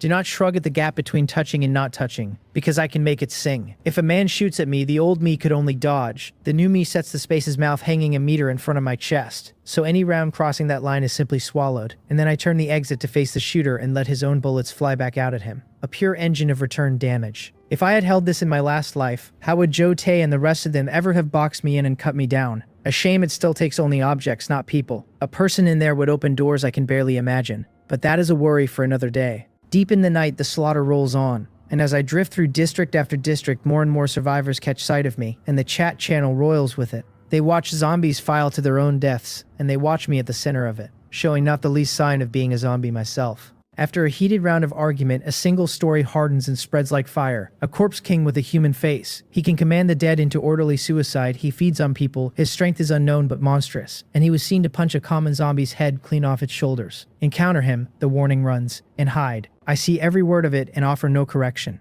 Let them believe it. A misunderstanding like that only clears my path. In truth, I did smash that one zombie's skull apart on purpose. In plain view, precisely so the story would carry the right amount of dread. And by the look of the channel, the dread has landed. Through the whole long slaughter, no accident finds me, and no fool leaps out convinced he can solo the Corpse King. They are here for one day only after all. Why gamble your life instead of lying low? Even if some hero did drop me, then what? When every zombie on the street would riot loose the instant its shepherd died. On a dim street on the far side of the city, dozens of zombies drift with no purpose, and the silence is so total that a soda can skittering along the gutter in the wind can turn a whole cluster of heads to give chase. Then, from the mouth of a pitch-black alley, a run of faint sparks stutters out, the suppressed cough of silenced weapons, and dozens of zombies drop across the street at once. 2 carts float up over the bodies. 5 figures file out of the alley in camouflage and tactical vests, night vision riding their brows, moving with drilled precision, and every piece of their kit is police issue, the very same gear I pulled from the armory. Plainly, this crew tapped a station of their own, and there is nothing strange in that, since a city this size holds dozens of stations, more than enough to arm a few teams. The leader signs with a hand, and the 4 behind him spread out to check the fallen, finishing off any that still twitch, then regather. One of them reports that the street is clear, and hands over the 2 cards, a plate of spicy shredded chicken and a slice of bread. Joe Bin frowns, takes them, and pockets them without a glance, then sweeps the dark and tells the team to take 1 minute for ammunition and prep for the next street, to kill all they can while the dark keeps the zombies half blind. A minute later they move out. 2 streets over they push onto a lane where the lights are dead altogether, an eerie black tunnel, and Joe Bin at the point stops short as a soft ringing lifts from the shops on either side. He looks down, grim at a fishing line strung taut across the whole street at his feet, its ends anchored inside the storefronts, and understands at once, a tripwire and a man-made one. Then he lifts his eyes, and a meter past the line scattered thick across the road in the faint light, he makes out thumbtacks, iron nails, and broken glass sewn so densely they carpet the asphalt. All of it laid by human hands. One of the team murmurs low that there are people in the shop at their 10 o'clock. Jo-bin looks, and through the night vision his pupils cinch tight because he recognizes the shape in a stranger's hands. A gun. These people are armed. He decides on the instant, telling the team to make no sudden moves and back off slow, and leads them away. Because this is clearly some survivor crew's turf, and with no clash of interest, there is no reason to touch it. Inside the shop, 4 men crouch at the window and watch them go. Each wears a bulletproof vest and carries a submachine gun kitted almost identically to Jo-bin's team. The only real difference is the bearing, because where Jo-bin's men carry the clean hard stamp of soldiers, these 4 in the same gear look like a pack of layabouts. One of them, a tall man with a mean face and a tactical vest, spits and says that since they were treated they are not zombies, and that Pockmark's head is the sharpest of the lot. That laying out that little test really did the trick. The thin one with the pitted face, Pockmark, gives a sheepish reply that he only saw it on television and never thought it would actually work. Brother Hyun tells him not bad at all, that his Azure Dragon Society needs talent like that. Right then the dance music comes rolling in, louder and louder, or rather closer and closer. Someone snaps that this is insane. Blasting music got loud in the dead of night. Another catches his breath and asks whether it could be the Music Corps King everyone is trading rumors about in the channel. Brother Hyun's eyes light, and he tells them all to ready up, that the prey is walking to them, and that whoever helps bring the Corpse King down will have 10,000 won apiece once they get out. The others thank him, calling him mighty. The truck grinds along with its music howling, a great tale of zombies strung out behind it, held at a distance only because the rig moves so slowly, though the volume keeps them from ever losing the trail. I hum along at the wheel through the dark streets, and then 2 flat bangs punch out under me. Both front tires blow, the wheel wrenches out of true, and the truck slews toward a storefront before I stamp the brakes and drag it to a halt a breath short of the glass. I climb down, and my face is thunder. Glass grit and nails crunch under my soles, and when I look the whole road is sown with this stuff, both front tires already flat and bristling with dozens of nails driven deep. Which gutless little coward did this? Salting a public street with nails. No shred of civic decency. No thought at all for the sanitation crews who break their backs sweeping these roads. 100 meters off, up on the 10th floor of a building, Jo-bin's team has doubled back and gone to ground. They had not gotten far before the music reached them, and the Music Corps King came to mind, so they ducked into cover fast, and now watched the street through their scopes, the lane pitch dark to the naked eye but legible enough through night vision. Jo-bin asks a refined-looking man beside him, Old Jang, whether the figure below is the Corpse King the channel keeps naming, and Old Jang answers that anyone making a racket this size ought to be. At that, a slab of muscle on the team can no longer hold it in, and urges the captain to take the shot, to snatch the Corpse King before the ordinary zombies close in. He insists that by long years of gaming a boss like this is sure to drop something good. Old Jang cuts in first, saying he advises against it, that by every scrap of gathered intelligence the Corpse King's powers tower over any ordinary zombie, and if the opening strike misses the backlash comes fast, with someone on the team certain to be hurt. The muscular man says he can snipe from range. Old Jang tells him his night sniping barely clears a 60% kill chance, and that a 60 is no different from suicide. Worse, the armed crew below sits closer to the Corpse King. The moment the shot lands, there is a 90% chance they get dragged into a fight with those men,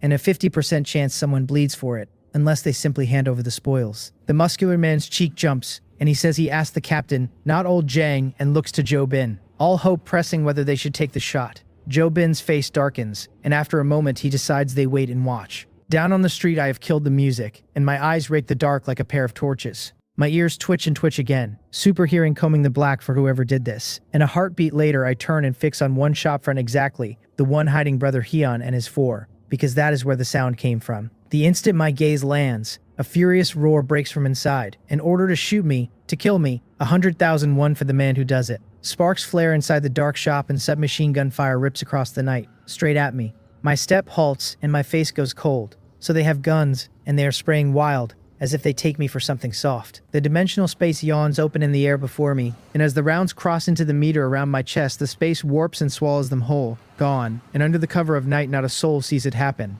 Up on the 10th floor, the muscular man mutters to himself, telling Old Jang he said it all along, less talk and more doing. Those men down there already made their move while the Corpse King just stands there like a dolt, and no power on earth keeps a thing upright under that many bullets. He is already dreaming aloud about the killing value and the drops it must be worth. Old Jang finally snaps at him to shut it, that he is a grown man and cannot understand why he never stops talking, then keeps his eyes nailed to the motionless figure below. The muscular man cries foul at the personal jab, demanding to know why a man cannot talk, blaming Old Jang for costing him a golden chance and then denying him even a few words of complaint. Old Jang tells him to work his brain instead of his chest for once, to open his eyes wide and see what is wrong with that Corpse King. The muscular man pouts, watching the far figure, and says he sees nothing off, that it is standing perfectly fine, and then he trails away, because he has noticed the Corpse King is showing no reaction to being shot at all. Normally, a body takes rounds and answers on reflex, folding, flinching, staggering, tipping where a bullet punches through. None of it something a living thing can suppress. Yet the Corpse King below just stands, and though the distance blurs the fine detail, its posture reads clearly enough, and worse, the muscular man swears he feels a strange ease radiating off that stance.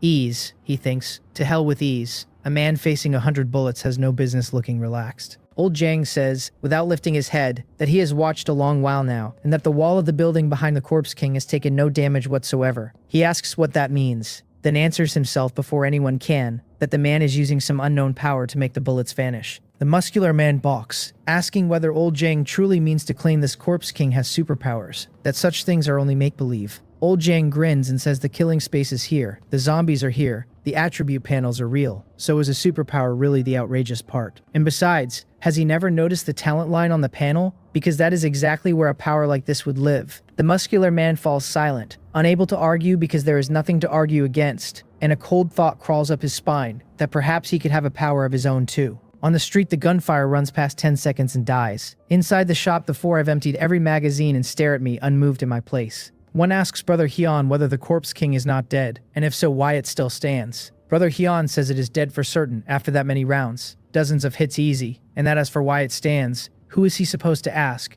Maybe it is the Corpse King's last shred of pride. Then he tells one of them to go out and check. The man balks, asking whether he means him, and Brother Hyun snaps that of course he means him. Who else? And the subordinate drags himself reluctantly toward the shop's mouth. The moment his foot clears the doorway, his head bursts apart in front of him, spraying the other three. Their pupils clamp down, and without even wiping the blood away, they look out. And what they see is a stream of golden rounds, so close there is no time left to move. The three are stitched through like sieves in the space of a breath, and four man-shaped patterns of empty bullet holes are left punched into the wall behind them. Their last thought, all of them, is the same. Where were the gunshots? Where did these bullets come from? And why do they look so damnably familiar? On the street, my ears twitch, and after a moment reading no more movement inside, I lift my foot and walk in. A minute later, I come back out with 3 cards in hand, sour about it. 3 cards, what a miserable haul. I grumble it inward, swing up into the truck, and start the music again. Soon a clatter of feet rolls in from the far end of the street, a big fresh wave of the dead, slow as ever. Seeing them arrive, I simply drive off toward my original destination, tires or no tires. And so what if it has none? I will drive it anyway. It was never my truck to begin with, and as long as it holds together until noon, it has done its job. The zombies trail the music, swaying along behind me. Several minutes after the last of them clears out, Joe Bin's team comes back onto the street and steps into the shop, and the sight of the slaughter inside pulls the sweat from their brows. None sweats more than the muscular man, who thanks his luck over and over that he was talked into staying put, since otherwise it would very likely be his own body cooling on that floor. He asks the captain, small-voiced, what they do now, and Joe Bin tells them to take the opposite road, that the Corpse King is more than they can handle, and they are to keep as far from it as the city allows. My killing carries on from dark clear into daylight, and I only stop with half an hour left on the space, and even then not by choice, because my big machine has gone on strike. I look at the red giant giving off a burnt reek and cannot help complaining that so much for an imported monster, that home-built gear is the only thing you can trust. There is not enough time left to bother finding a new hunting ground, so I duck into a clean room and tally the take. Killing value, 19,600. Not more, mostly because relocating and regathering the herd between spots ate a great deal of time, and because the rising combat rating shaves down the killing value each kill pays out. Still, well inside acceptable. At my old pace, forget the ammunition bill. Even chasing this result at all would have been a fantasy. And the cards, with a base this enormous, still pile up impressively even after the drop rate falls off. 229 cards of every stripe, 152 from the zombies, 3 off the 4 who tried to kill me, and the remaining 74 killing value in fees. The trading channel lets you list for free, but skims 1 killing value off the seller on every completed sale, drawing it straight from your balance or, if you are short, tallying it as a debt to settle on exit. So a man with no killing value cannot trade at all. 74 killing value for 74 cards, each of which the space redeems for 100, is about as fine a return on a small stake as exists. With 229 cards banked, I will walk out with better than another 20,000 killing value, which makes this one run worth close to 40,000 all told. I cleaned up. The feeling of milking an information gap this wide is a thing all its own. I sit contented in my heap of cards and sort them, and thanks to the dimensional space, things others can never carry out of the space, I can. A quarter hour later, I have filtered out the ones that matter to me. 1 amphibious motorcycle, 1 perpetual solar car, and 2 special hemostats. 4 cards in all, every one of them a nightmare to come by in the real world. I materialize each and tuck it into the dimensional space, since cards only ever solidify inside the killing space and never in reality. Turning them real in here, ready to hand at any moment, is the only sensible play. A play the space's fresh upgrade finally makes possible, because before this I would never have dreamed of hauling out something as bulky as a car. Then the world blurs. The space announces it has ended and is returning me, and the full day runs out. When my senses settle, I stand in a white void, a row of golden characters hanging in the air ahead, small but perfectly clear to read. The rating settlement is underway. Surviving earns a base D rank. Over 100 monsters killed lifts it to C rank. Over 1,000 to B rank. Over 10,000 to A rank. Holding more than 100 material cards lifts it to S rank. Killing 2 mutated monsters above my own level lifts it to SS rank. Final rating, SS rank. As the verdict lands, the whole void ignites gold, and a translucent golden curtain descends, not over me alone, but into the settlement space of every survivor at once. A vast voice rolls through all of their ears, congratulating the survivor who reached an SS rank evaluation, announcing that the condition for the rating leaderboard is met, that the leaderboard is now open. A golden board unfurls out of the light, and the 3 great words at its crown swim into view. Rating leaderboard. First place, Yuan, SS rank. Second, a man named Wang, C rank. Fourth, a man named Wang, C rank. Fourth, a man named Zhou, C rank. Fourth, a man named Zhou, C rank. Fourth, a man named Zhou, C rank. Fourth, a man named Zhou, C rank. Fourth, a man named Zhou, C rank. Fourth. The instant the board appears, the settlement spaces erupt, and the chat channel drowns in it, a storm of survivors crying cheat at the top name. Newbies begging the great ones for the secret to a C rank. Sharp ones are already reverse engineering the kill thresholds and reward tiers from what little data has leaked, everyone whatever rank they drew, unable to resist showing it off. My own SS rank reward reads out, every attribute up by 6, 15 free attribute points, and 1,500 killing value. Far past anything the clever ones in the channel are guessing at. The edge of knowing the future is simply too wide. No one ever touched SS rank in my last life, for the ceiling was S, and the ranks above that were only rumored. The S rewards themselves kept secret, known to be generous and nothing more. Now I get to pry the truth loose. Last life, the announced A rank reward was every attribute up by 4 free points, and 400 killing value, 20 attribute points once you set the killing value aside, and mine at SS rank comes to 39, a full 19 points higher. No wonder those S-rank monsters from before pulled away faster and faster the deeper the timeline ran. Now I have the reason. The system flags 225 leftover cards and converts them to 22,500 killing value, since the 4 I already materialized stay with me and are not recycled, putting my balance at 43,600. With that, it declares the killing wall open to any survivor holding more than 100 killing value. A golden interface blooms in front of me, the killing mall crowning it, and beneath it the categories: skill, equipment, attribute, medical, and special, each thick with wares. In a zombie city, no cultivation charm or fantasy relic will surface, just as an ancient space would offer no modern tech. Match the background and never repeat a stock. I go straight for attribute, because everything else is a crutch, and attributes are the bedrock that sets a person's real strength. The list is the plainest of all, 4 choices only: strength, constitution, speed, or spirit, each up by 10 for 100 killing value. With a thought, I buy all 4 for 400. I still remember the first time I ever exchanged, standing there eyeing them with envy, agonizing over the single stat I could afford, terrified of wasting a point. Nothing like now, where clearing out the whole rack barely dents my pile. The moment I finish, the list refreshes, and the same 4 stats now cost 1,000 apiece, tenfold the mall's rule for a repeat purchase, which resets to 100 only when the next space closes. I am not surprised. I buy all 4 again for 4,000, and it climbs to 10,000 each. This time I stop and think, then take only Constitution and Spirit, since Strength and Speed already wrote entries up high, and just need the other 2 brought level. 20,000 killing value spent, and the next refresh jumps to 100,000. So I give up the idea there. With the surge done, my body transforms outright. Strength 59, Constitution 51, Speed 66, Spirit 56.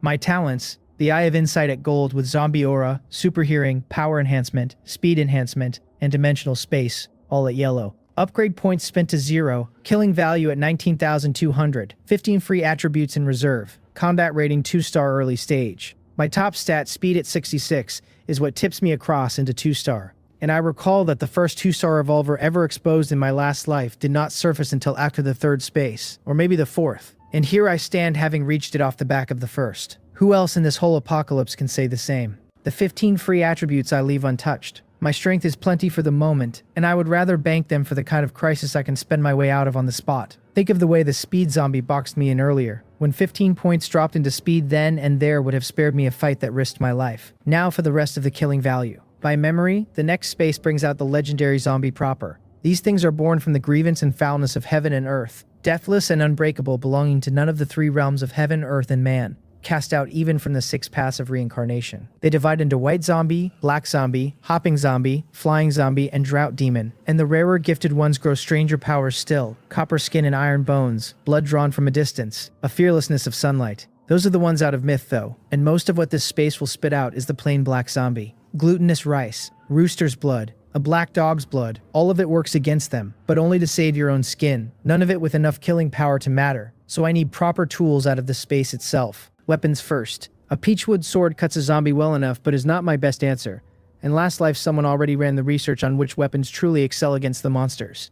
The laser combat blade tops that list, offered in 3 grades. A standard edition whose blade reaches 600 degrees, but demands an energy pearl to run, 500 killing value. A rechargeable edition at 800 degrees on solar charge, 3,000. An infinite edition at 1,000 degrees with limitless energy, 5,000. At 1,000 degrees, even copper skin and iron bones part like bean curd, the finest anti-zombie arm the later years ever produced. It runs far beyond a peachwood sword that helps only against zombies and does nothing else, where the blade cuts through everything short of an actual ghost. The standard looks a bargain at 500, and it is a trap, because a single energy pearl runs 100 killing value, and lasts only 10 minutes before it needs swapping. It is a bottomless hole that drinks killing value forever, fine as a burst weapon and a death sentence as a daily one, since imagine the horror of the energy guttering out mid-fight. I take the infinite edition without hesitation, 5,000 killing value, balanced down to 14,200. A hilt the length of a hand settles into my palm, a small button on its side that throws the blade the instant it is pressed, and retracts it on a 5-second hold. With a weapon in hand, the next monster wave is covered. But what is the point of killing value if you die hoarding it? So over the next 3 minutes I go on a spree and empty the account.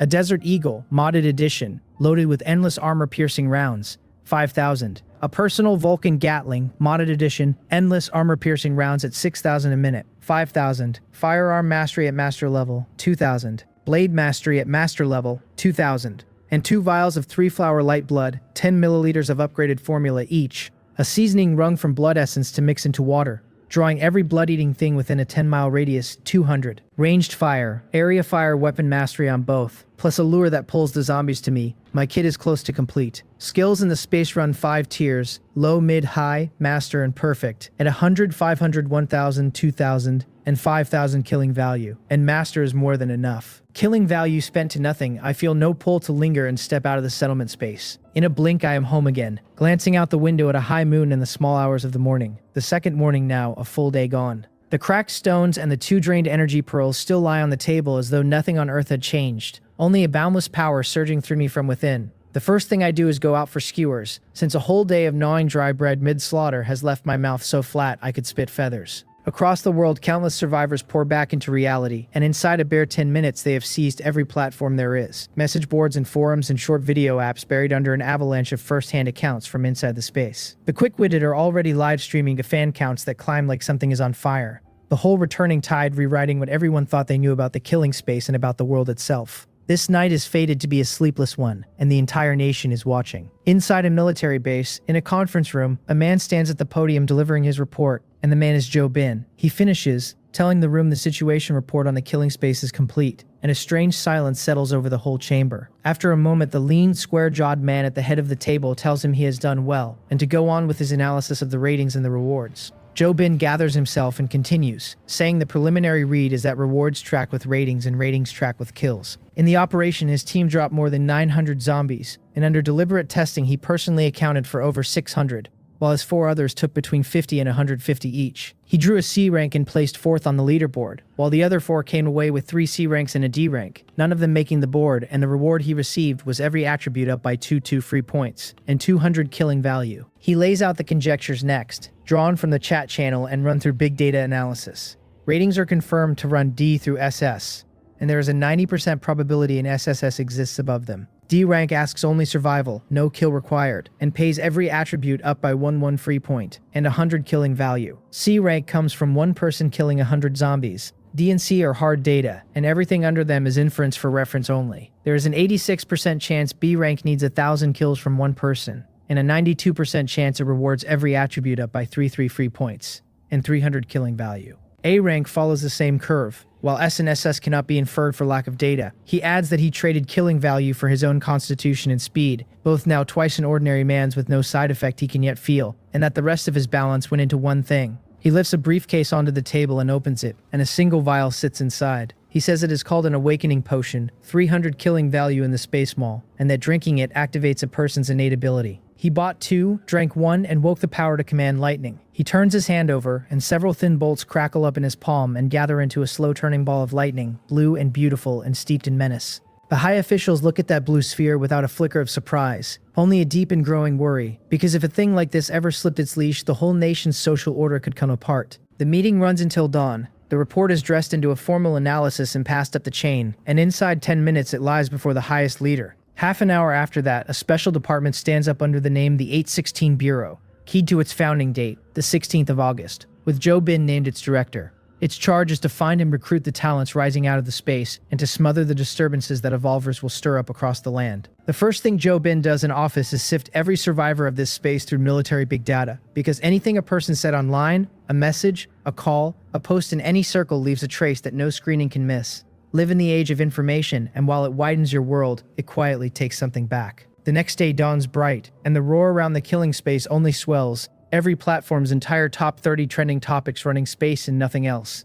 And no wonder, since the lucky few who woke abilities are showing them off everywhere. One grills chicken wings over flames sprung from his own hand, one conjures ice cubes out of thin air to chill his coffee, and one sprouted a pair of wings and used them, of all things, to deliver takeout. Another tried to rob a bank with Earth Escape, tunneling through the ground, but was too green at it and surfaced inside a nearby police station. And when the poor fool climbed out to a room full of uniformed officers, he looked utterly done for. Still, the power set the public's blood alight, everyone hungry now for the next descent of the killing space and the chance to be chosen.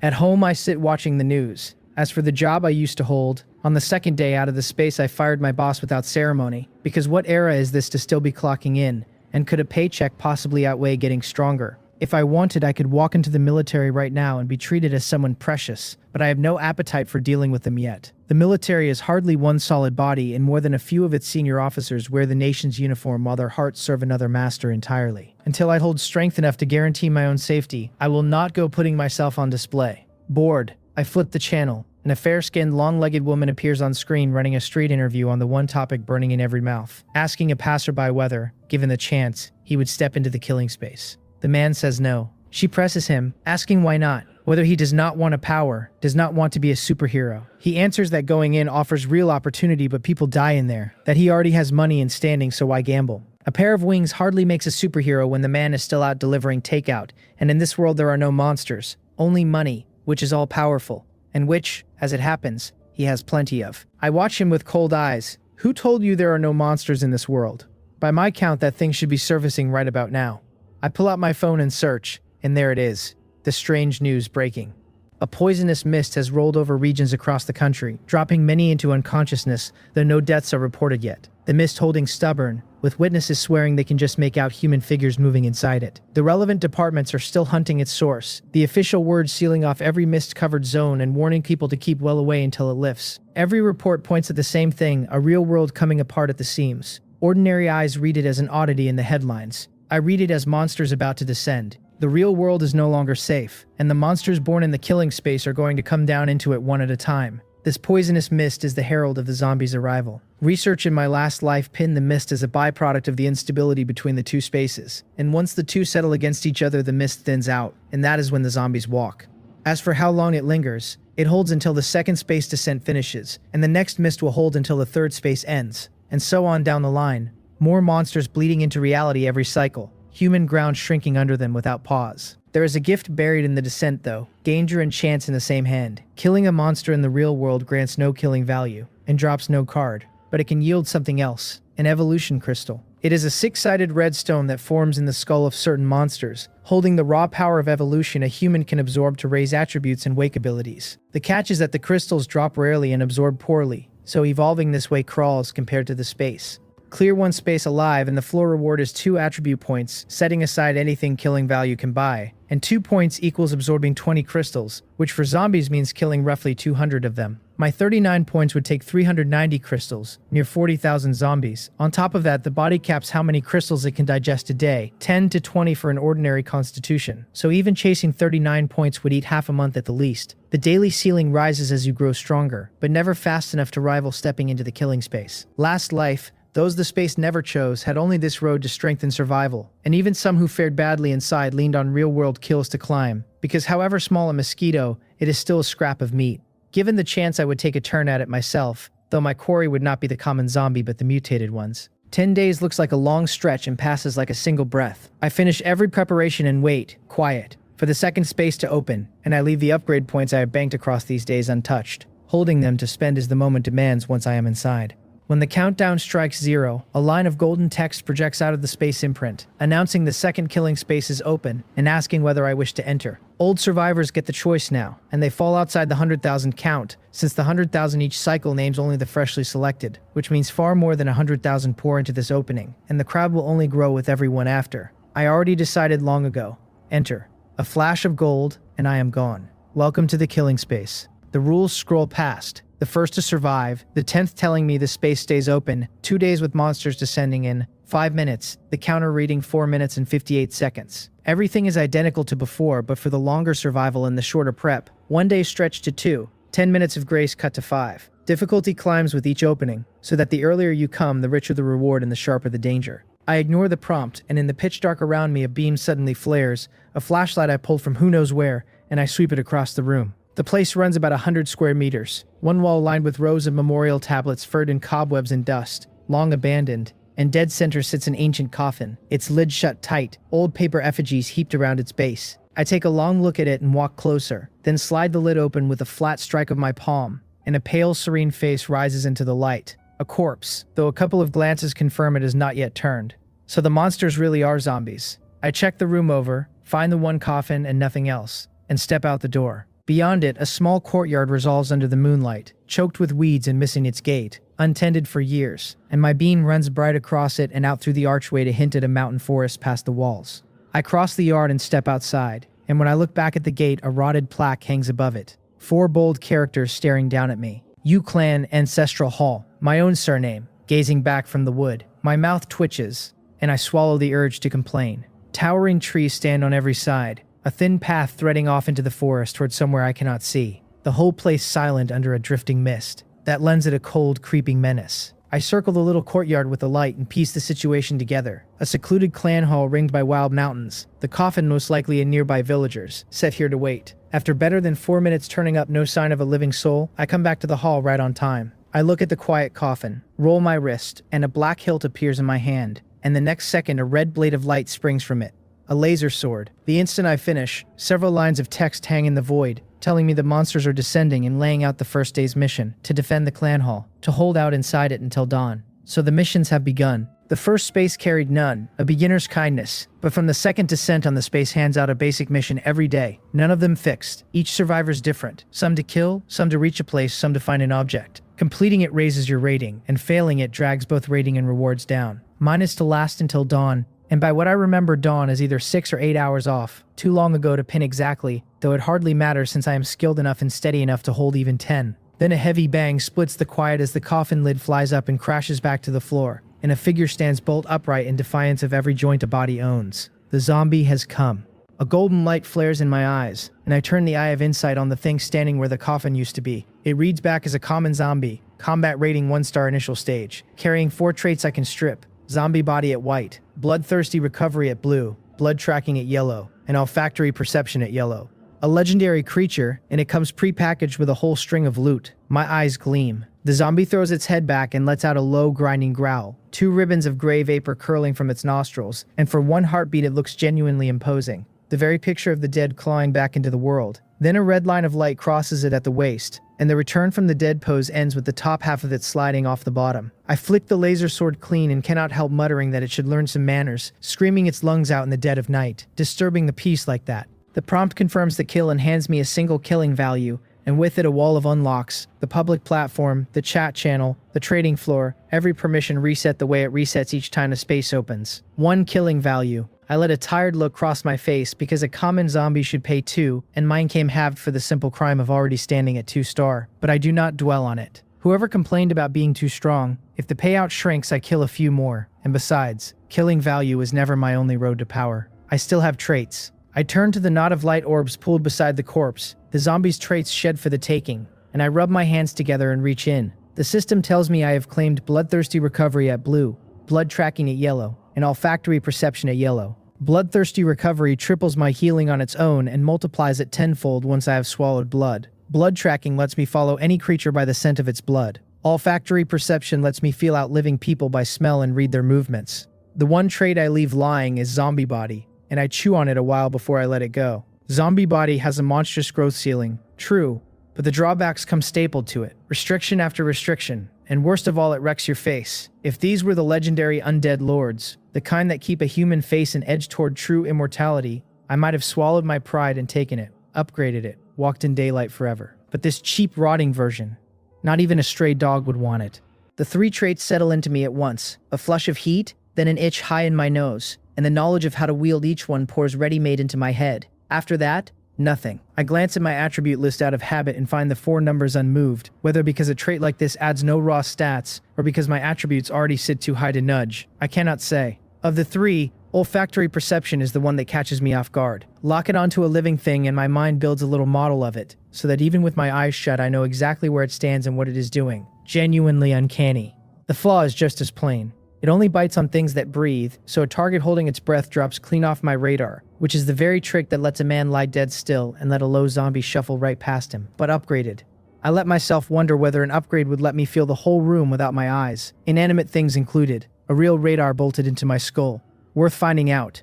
I spend 2 upgrade points and lift olfactory perception from yellow to blue, which drops me from 10 points down to 9, since Midnight refreshed one back to me overnight. The description rewrites itself. Where it read presence, it now reads vitality, meaning a target can hold its breath till it bursts, and I will still feel it move, and the range has swelled besides. Switch it on now, and nothing alive inside 10 meters slips past me. A pocket radar, more or less. My panel reads back to me, Strength 59, Constitution 51, Speed 66, Spirit 56. My talents run the Eye of Insight at gold, then Zombie Aura, Super Hearing, Power Enhancement, and Speed Enhancement at yellow, Dimensional Space at yellow, Olfactory Perception now at blue, Bloodthirsty Recovery at blue, and Blood Tracking at yellow.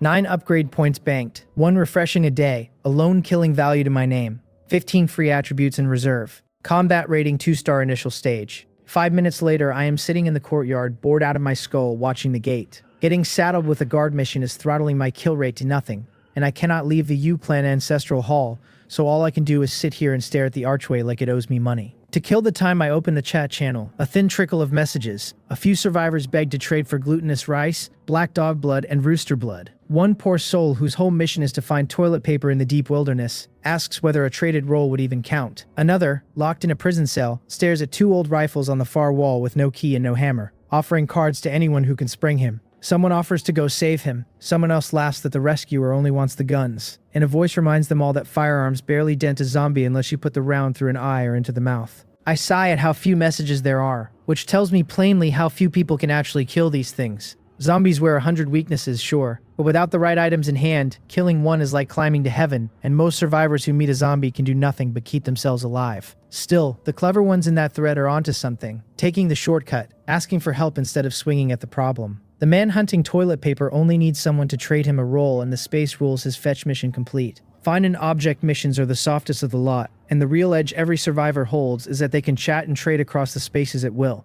Note that gap right, and you bank a decent pile of killing value without killing a thing, which is exactly what I am about to do. I pull items out of the dimensional space one after another. Glutinous rice, rooster blood, boy's urine, black dog blood, melon seeds, bottled drinks, mineral water, bread, peachwood swords, and I list every one of them on the trading floor for barter. Cards only.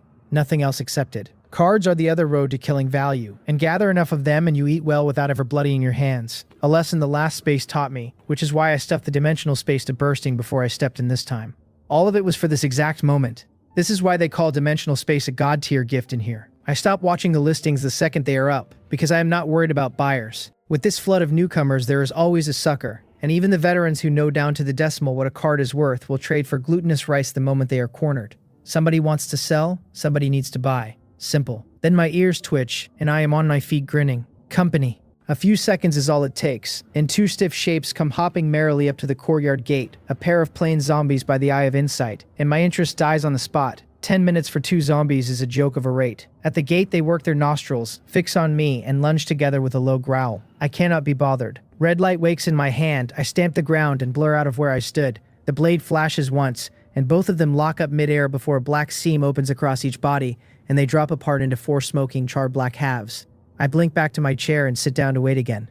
Kill, wait, kill. And an hour of it later I have the guard mission mapped. Leave the zombies alone and no fresh ones come. Kill one and the next wave arrives about 10 minutes on. Each wave one body larger than the last. The difficulty creeping up by design, so a man who only wants to survive can simply pen them, refuse to kill, and wait out the dark, and the mission clears itself. Fine for someone short on strength. Not what I am here for. I came to carve my way through the whole night, and the faster I kill, the more of them I draw. And even this feels too slow to me, because that 10-minute gap between waves is pure agony. So I decide to get reckless, and a small red vial appears in my hand. 3-flower light blood. The upgraded formula, a seasoning wrung from blood essence that you cut into water to drag every blood eater within 10 miles straight to you. I set out a basin, fill it, and tip the vial in, and a thick reek of blood climbs into the sky and rolls outward from the little courtyard in every direction. It takes. Now I only have to sit and let them come to me, so I drop back into my chair, watching the gate with real anticipation. In a cleared patch of woods not far off, ground that human hands once tended, headstones lean everywhere.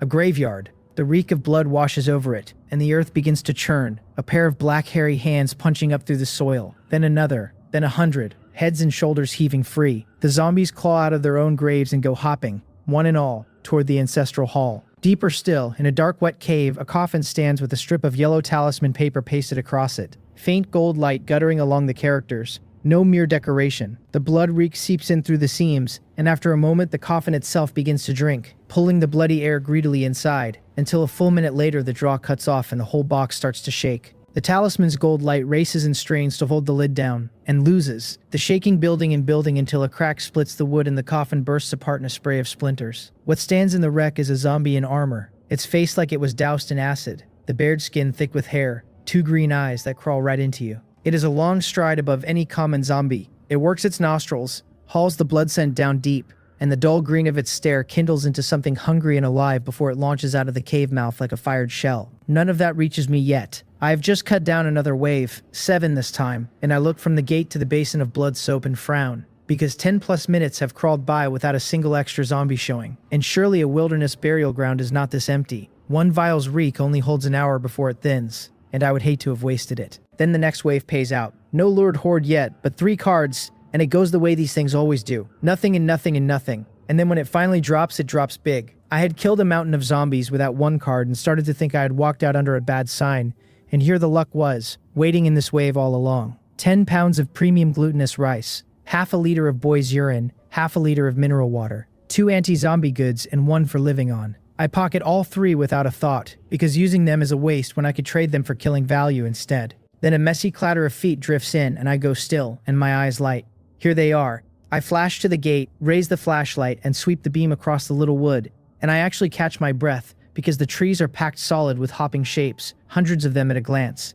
The zombies came, and I never dreamed the lure would work this well. Crude technology and cruder tactics, and with the space feeding them, the combination is nothing to laugh at. For anyone else, hundreds of zombies at once would peel the skin off a 2-star survivor if it did not kill him outright. Because the things do not fight fair, it is a straight gang beating, and there is the zombie poison waiting on every scratch. For me it is no trouble at all. I do not fear a mob of monsters. I fear them not showing. Every fear I have ever had traces back to not enough firepower, and firepower is the one thing I am never short of. A black sheen monster of a gun settles into my hands. The magic-modified Vulcan Gatling out of the dimensional space. 6,000 armor-piercing rounds a minute with no bottom to the magazine. Time to break it in. Heroism swells up in me. But I do not fire yet. I turn and pull back into the ancestral hall and plant myself at the doorway. The cards the monsters drop are my main income, and I am boxed in here anyway, so I have to kill them inside the courtyard to gather the loot. And the hall is a gift of a fort. Walls on every side, no windows. 1 gate. Hold the gate and nothing reaches me from any other angle, and the roof rides 5 or 6 meters up,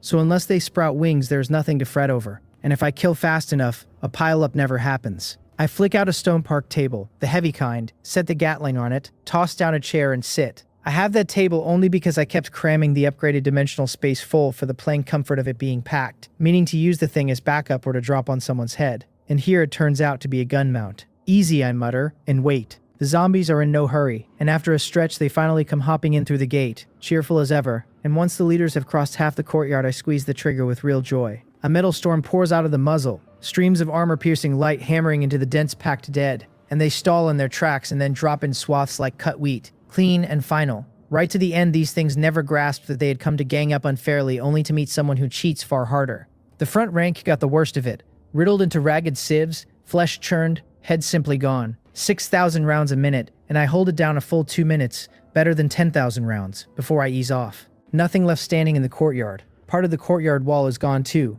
chewed clean off by my own barrage. The zombies that never squeezed inside lie dead outside it, and further out I can just make out more of them still coming, but those need time. I take up the laser sword and run out to meet the dead, finishing, scooping cards, finishing, scooping cards. The whole thing smooth as if I had drilled it 10,000 times, and 20-some seconds clears the field. 8 cards of every kind, good yield. So, again, I fall into the loop, kill the monsters, sweep the field, kill, sweep, and I never tire of it, because it is easy and efficient and it pays. So why would I not be happy? It only holds up because of the infinite Gatling in my hands, and any other weapon would have left me high and dry long ago. The reward of knowing what comes. I have just finished gathering another armful of cards and turn back for the Gatling when a thin whistle of split air brushes my ear. I stamp down, throw myself sideways, snap the laser sword up in guard, and only then look. A tall zombie in dark bronze armor stands where I had been.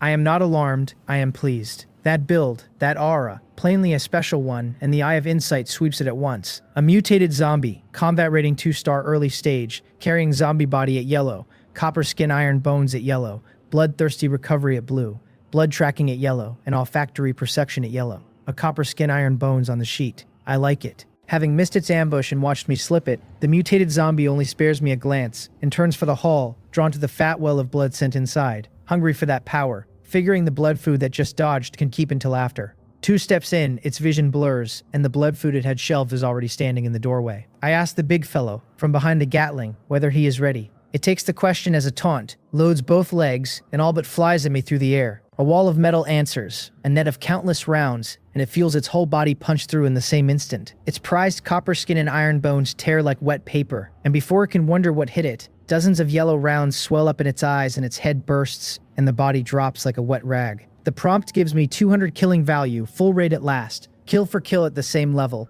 I take the shed orb and claim copper skin iron bones at yellow, which hardens my body against ordinary blades and guns. A warm current rolls through me, my bones prickling, my skin drawing tight, quick to come and quick to go. The constitution column does not move, but I feel the change in my own frame, so I pull an ordinary dagger and draw it across my forearm, and the edge slides over the skin like it is sliding over sheet metal, not even a white line. I lean into it, and only then does a faint red mark rise.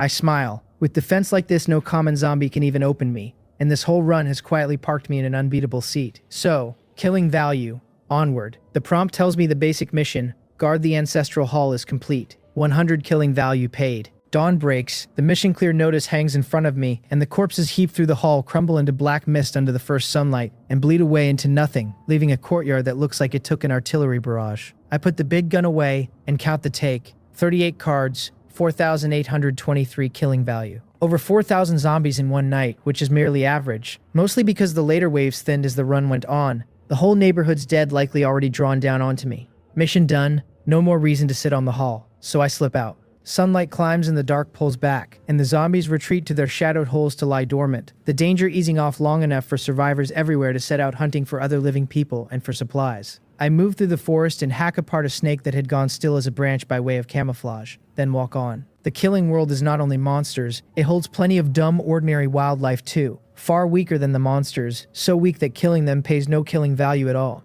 To a normal survivor, they are still a real threat, since one venomous snakebite can end you. Unless you happen to be me. I have not gone far when I stop short and fix on the ground ahead, and a few seconds later the grass thrashes and a rabbit bolts out, freezes at the sight of a two-legged beast, then kicks off and streaks past me and away. It is the first crack in a dam. The grass ahead heaves, and rabbits and squirrels and mice pour out in a flood, every one of them ignoring me utterly, tearing past toward my back. Then a wild boar crashes out of the brush and charges me in blind panic. and when I sidestep it lunges through empty air and never so much as turns its head, just barrels on, snout high, gone behind the scrub in a blink. My face goes hard. I stamp down, spring onto a big tree nearby, climb to the crown in a few moves, and clear the canopy to see out, and there it is. Black smoke boiling up, red light climbing into the sky. Some idiot has flipped the board and set the mountain alight, is my first thought. I am certain it is arson and not nature, because this is zombie ground. The yin here is thick, the trees soaked in it, and wood like that does not catch on its own, and no lightning strike ever raised a blaze this size. I complain out loud that only a fool torches a mountain in daylight, when the zombies are hidden and there is nothing to burn. And worse, once night falls and the dead come out, a scorched bare slope only makes people easier to find, with nowhere left to hide. Down the chat channel, the same fury is boiling over. Survivor after survivor screaming about who lit it while they are still up the mountain. One spent the night treed by zombies and climbed down straight into the spreading flames. One woke in his hard-won tree hollow to find his backside on fire. Through the venom a single instruction spreads. Everyone converge on the fire. There is a village there. A few sharp voices are already accusing the loudest complainers of being the arsonists showing their tails. But honest or not, every one of those bodies is turning toward the fire, because that way lies safety and people both. And outrunning a fire at your heels forever is no plan at all. On a path at the forest's edge, two men stand watching the blaze climb. One with a pockmarked face frets to the other, calling him Brother Donkey, worried they will roast the very people they meant to draw instead of pulling them in. The long-faced man waves it off, saying anyone who cannot outrun a little fire like this may as well not be breathing, and that between a blaze this size and the message just posted, everyone for miles will funnel straight to them, which is plenty. He tells Pockmark they are done here and heads back toward the village to meet up with Brother Joan. I stand there staring into the firelight, chewing on a memory that has just surfaced. Village. Fire. This might be the infamous Dung Dung village. As I remember it, this space holds 9 villages scattered across its regions, with mountain ranges walled between them, and in my last life one of the 9 was notorious, Dung Dung Village, for the massacre that wiped it out. The cause, in the old reports, was exactly this: someone torching the surrounding forest. With the cover gone and the small animals scattered by the flames, the zombies could find no living creatures left to bleed, and Dung Village, packed with fresh human meat, pulled every zombie for miles down onto itself. A siege, and the village annihilated. Its survivors turned one after another into the dead.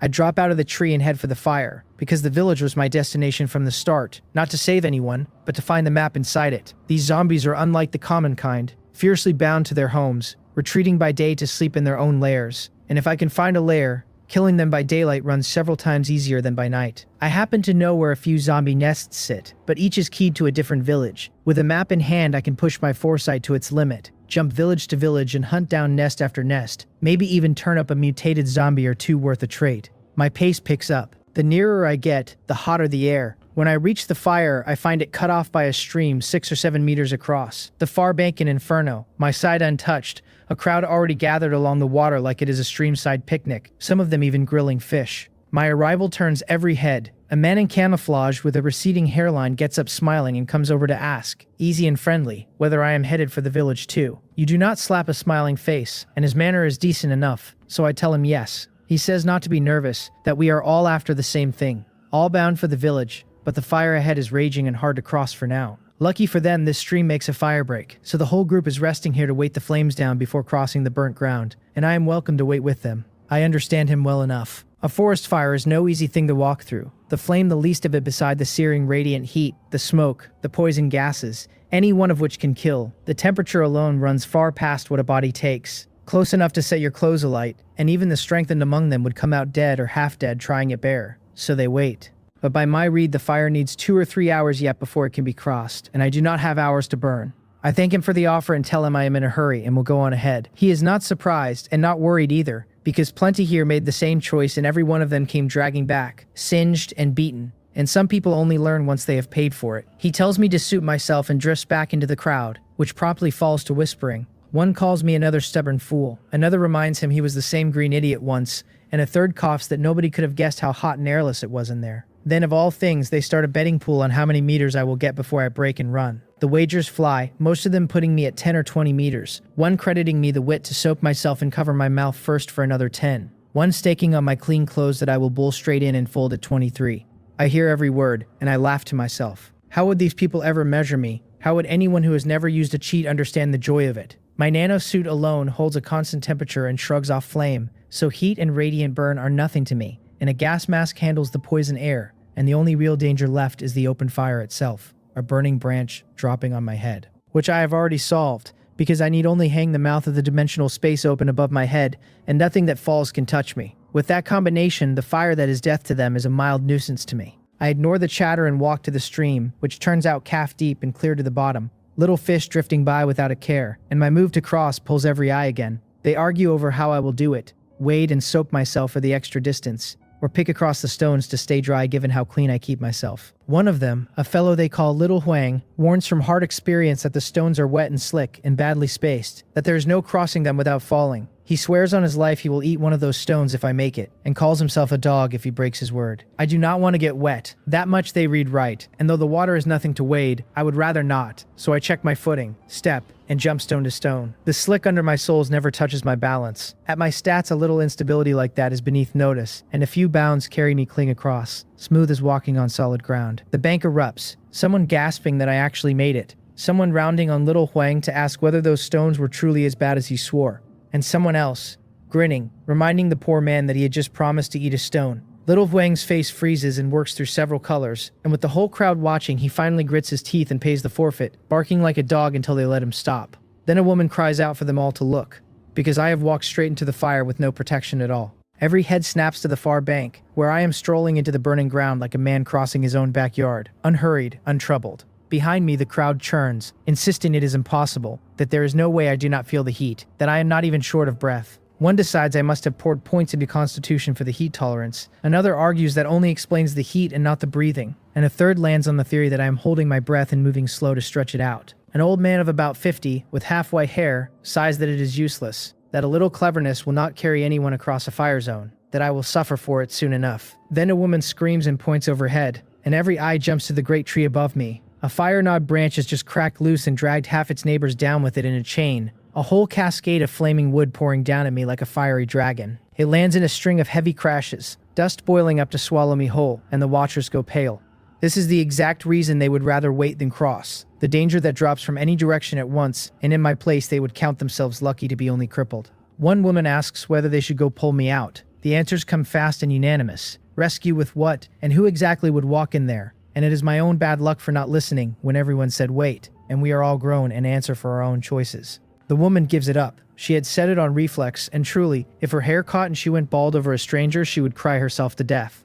Then someone shouts again, and as the dust and smoke thin, an untouched figure stands in the middle of it, clothes still clean, face still calm, kicking the fallen branches aside and walking on like nothing happened. They cannot make sense of it, how a man takes that and comes out spotless. Whether I might have a power. The receding hairline man says gravely that it is the only explanation, that surely I am the big shot who pulled a C rank in the last space, and the crowd falls silent and stares after me into the flames with naked envy. I never noticed a second of it and would not have cared if I had. All I did was drop the falling branches through the dimensional space, and honestly, so long as it is not a person, this evolved space is a fine thing. Soon enough I clear the fire and reach the burnt out ground where the blaze is already past, only scattered flames left chewing at blackened trunks. Every leaf and blade has turned to ash lying thick underfoot, so my whole foot sinks in with each step and the heat closes over it. I lift my boot and find the sole softening, saved only by its quality from melting outright, which tells me plainly how hot the ash still runs, though that is the fire having just come through. And in 2 or 3 hours it will have cooled. I run part of the nanosuit down over my feet to sheath the boots, because I do not fear the heat, but they do. A normal survivor at 10-point constitution would have unburnt shoes and cooked feet inside 100 more steps.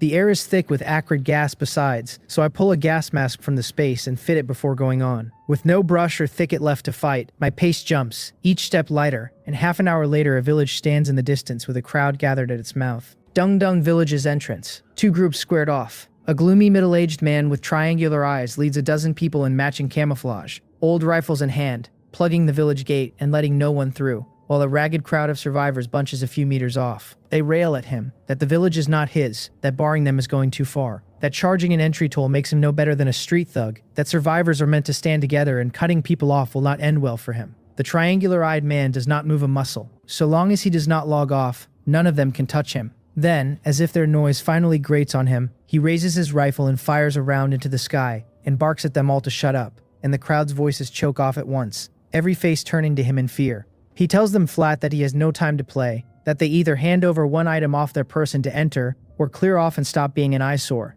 He warns them not to blame him later, because once night falls, the open ground offers no cover, and if something happens to them out there, they are not to regret it. Then he works his mind and an ice cone forms out of nothing at his side, hanging in the air, its point leveled at the crowd. The man has a power. His words boil everyone's blood, but between the rifle in his hand and the ice hovering beside him, nobody dares let the anger out. It is not that they have no spine, it is the corpse lying on the ground not far off, a standing reminder that this man truly kills. He sneers at their swallowed fury, calls them a pack of trash, says he is done wasting breath, that they hand over items and enter or get lost and stop blocking his business. Then he throws a subtle signal to 2 or 3 planted in the crowd, and they take the cue at once. The first to step out is Brother Donkey, the long-faced arsonist from the fire, wearing a timid face now, asking whether whatever he finds inside the village is his to keep. The triangular-eyed man narrows his eyes and says that he, General Gang, is not a man who leaves others no room, that he collects the entry toll and nothing more, and whatever you pull out of the village is yours by your own ability. Dilapidated as the place is, he says, there are still metal weapons and food inside, and getting your hands on those makes killing zombies easy. The crowd wavers. Brother Donkey grits his teeth, declares he will pay, and produces a white bandage from his shirt, a first aid bandage he says he bought from the killing mall for 10 killing value, asking if it buys him a way in. The man grins wide, calls him a straightforward little brother, and waves him through the moment the bandage changes hands. A moment later, Brother Donkey's voice carries out of the village, marveling that there is actually glutinous rice in here, that now he need not fear the zombies, and the hesitating crowd shivers with wanting, because everyone knows what glutinous rice does to the dead. If a throwaway item buys a night's shelter plus weapons plus glutinous rice, the price starts to sound fair. Then a pockmarked man, pockmarked the other arsonist, jumps out claiming he is a newcomer with nothing from the space but a peachwood spear he whittled from a tree in the hills, and asks if that will do. And General Gang, delighted, says it will. His 2 shills are sharp and good at their parts. He is playing the herd instinct and plain greed like an instrument, because in this world only a scheme wins hearts, and you do not get people to hand over their things without one. Pockmark goes in, and soon his voice rings out too, crowing that he has found glutinous rice as well, that he will kill a few more monsters tonight and lift his rating for sure. At that, the crowd breaks and surges forward, shoving their belongings at the guards to get in and scavenge. The veterans all have something to give, and the newcomers who do not can whittle something or throw it up on the trading floor to swap. As for those with truly nothing to offer, there is no helping them, since a man who will not even make the effort has no business inside. General Gang can no longer hold his grin. His third planted shill has not even been spent, and the effect is already this good. Get the mood right and the herd follows on its own. They stripped the village once already, and the glutinous rice was left as bait, since so few of them could ever use a whole storeroom of it. Plenty to hand around, and it is only a 2-day stay. By the time I reach the village mouth, I have caught only the back half of the farce, but it is enough to reconstruct the front. An interesting bunch. I never heard of a power user named General Gang in my last life, so he most likely died in this space. Before long, more than half the crowd is inside, the rest shut out for the crime of having nothing. 2 choices remain for them: leave now and find somewhere to hide from the night zombies, or stay and be the first meat the dead reach when the dark comes. I sweep the leftovers with a glance and start toward General Gang, because I need a map and I do not know if the village even holds one, so the sensible move is to ask the man in charge outright. General Gang is happily watching his people tally the loot when he feels someone bearing down on him, and his head comes up, rifle rising with it, telling me to go hand over items with the others. His eyes measure me as he says it, and something careful creeps into them, because my face and clothes are clean, my bearing calm, and under his leveled gun, I do not show a flicker of fear. This one, he decides, is not simple. I tell him I am not entering the village. I want to ask him for something. He narrows his eyes and says, playful, that I had better not be about to ask for his life, the way it always goes on television. He feels a strange pressure off me and cannot place it, but he is not afraid, not with a gun in his hand and more than one gun on his side, and a power besides. I shake my head and tell him I have no use for his life, that I want a map of the surrounding villages, and ask if he has one. He raises an eyebrow. He genuinely has no map, having never given the thing a thought, but hearing me want one, he decides a map is worth attention. He keeps his face flat and says, so what if he has one, and so what if he does not? And even if he did, what am I prepared to trade? Then I say the thing that throws him, that I am trading for their lives, that he hands me the map and I do not kill them. The gold in the back of my eyes fades. The eye of insight has already read him. General Gang, combat rating 1-star early stage, a single trait to strip, cold ice manipulation at blue. So it is confirmed that it is not only monsters who carry traits, people carry them too, and drop them too. His power runs blue grade, no wonder he struts. But we are countrymen, so I am still willing to hand him a chance, and as long as he is sensible, I will not kill him for the trait. The premise being that he is sensible. My offer only makes him laugh in anger, asking who handed me the confidence, whether his gun has gone dull or my guts have grown. He cannot see through me, but no matter. He has already guessed I am likely a power user too, since nothing else explains the swagger, a man either stupid or strong, and I am plainly not stupid, so I must be very sure of myself, or just arrogant. A big forest holds every kind of bird, he thinks, and here is one who owns cold ice manipulation like his and still lets it go to his head. Even so, he does not take me lightly, because abilities come in every shape and he cannot know whether mine turns firearms useless. After a 2-second silence, he offers that if I can take one shot from him, he will give me the map. He means to force my power out, and adult to adult, does anyone truly stop at one shot? And if a round happens to wound me, he will not be polite about the follow-up, since any threat is best strangled early.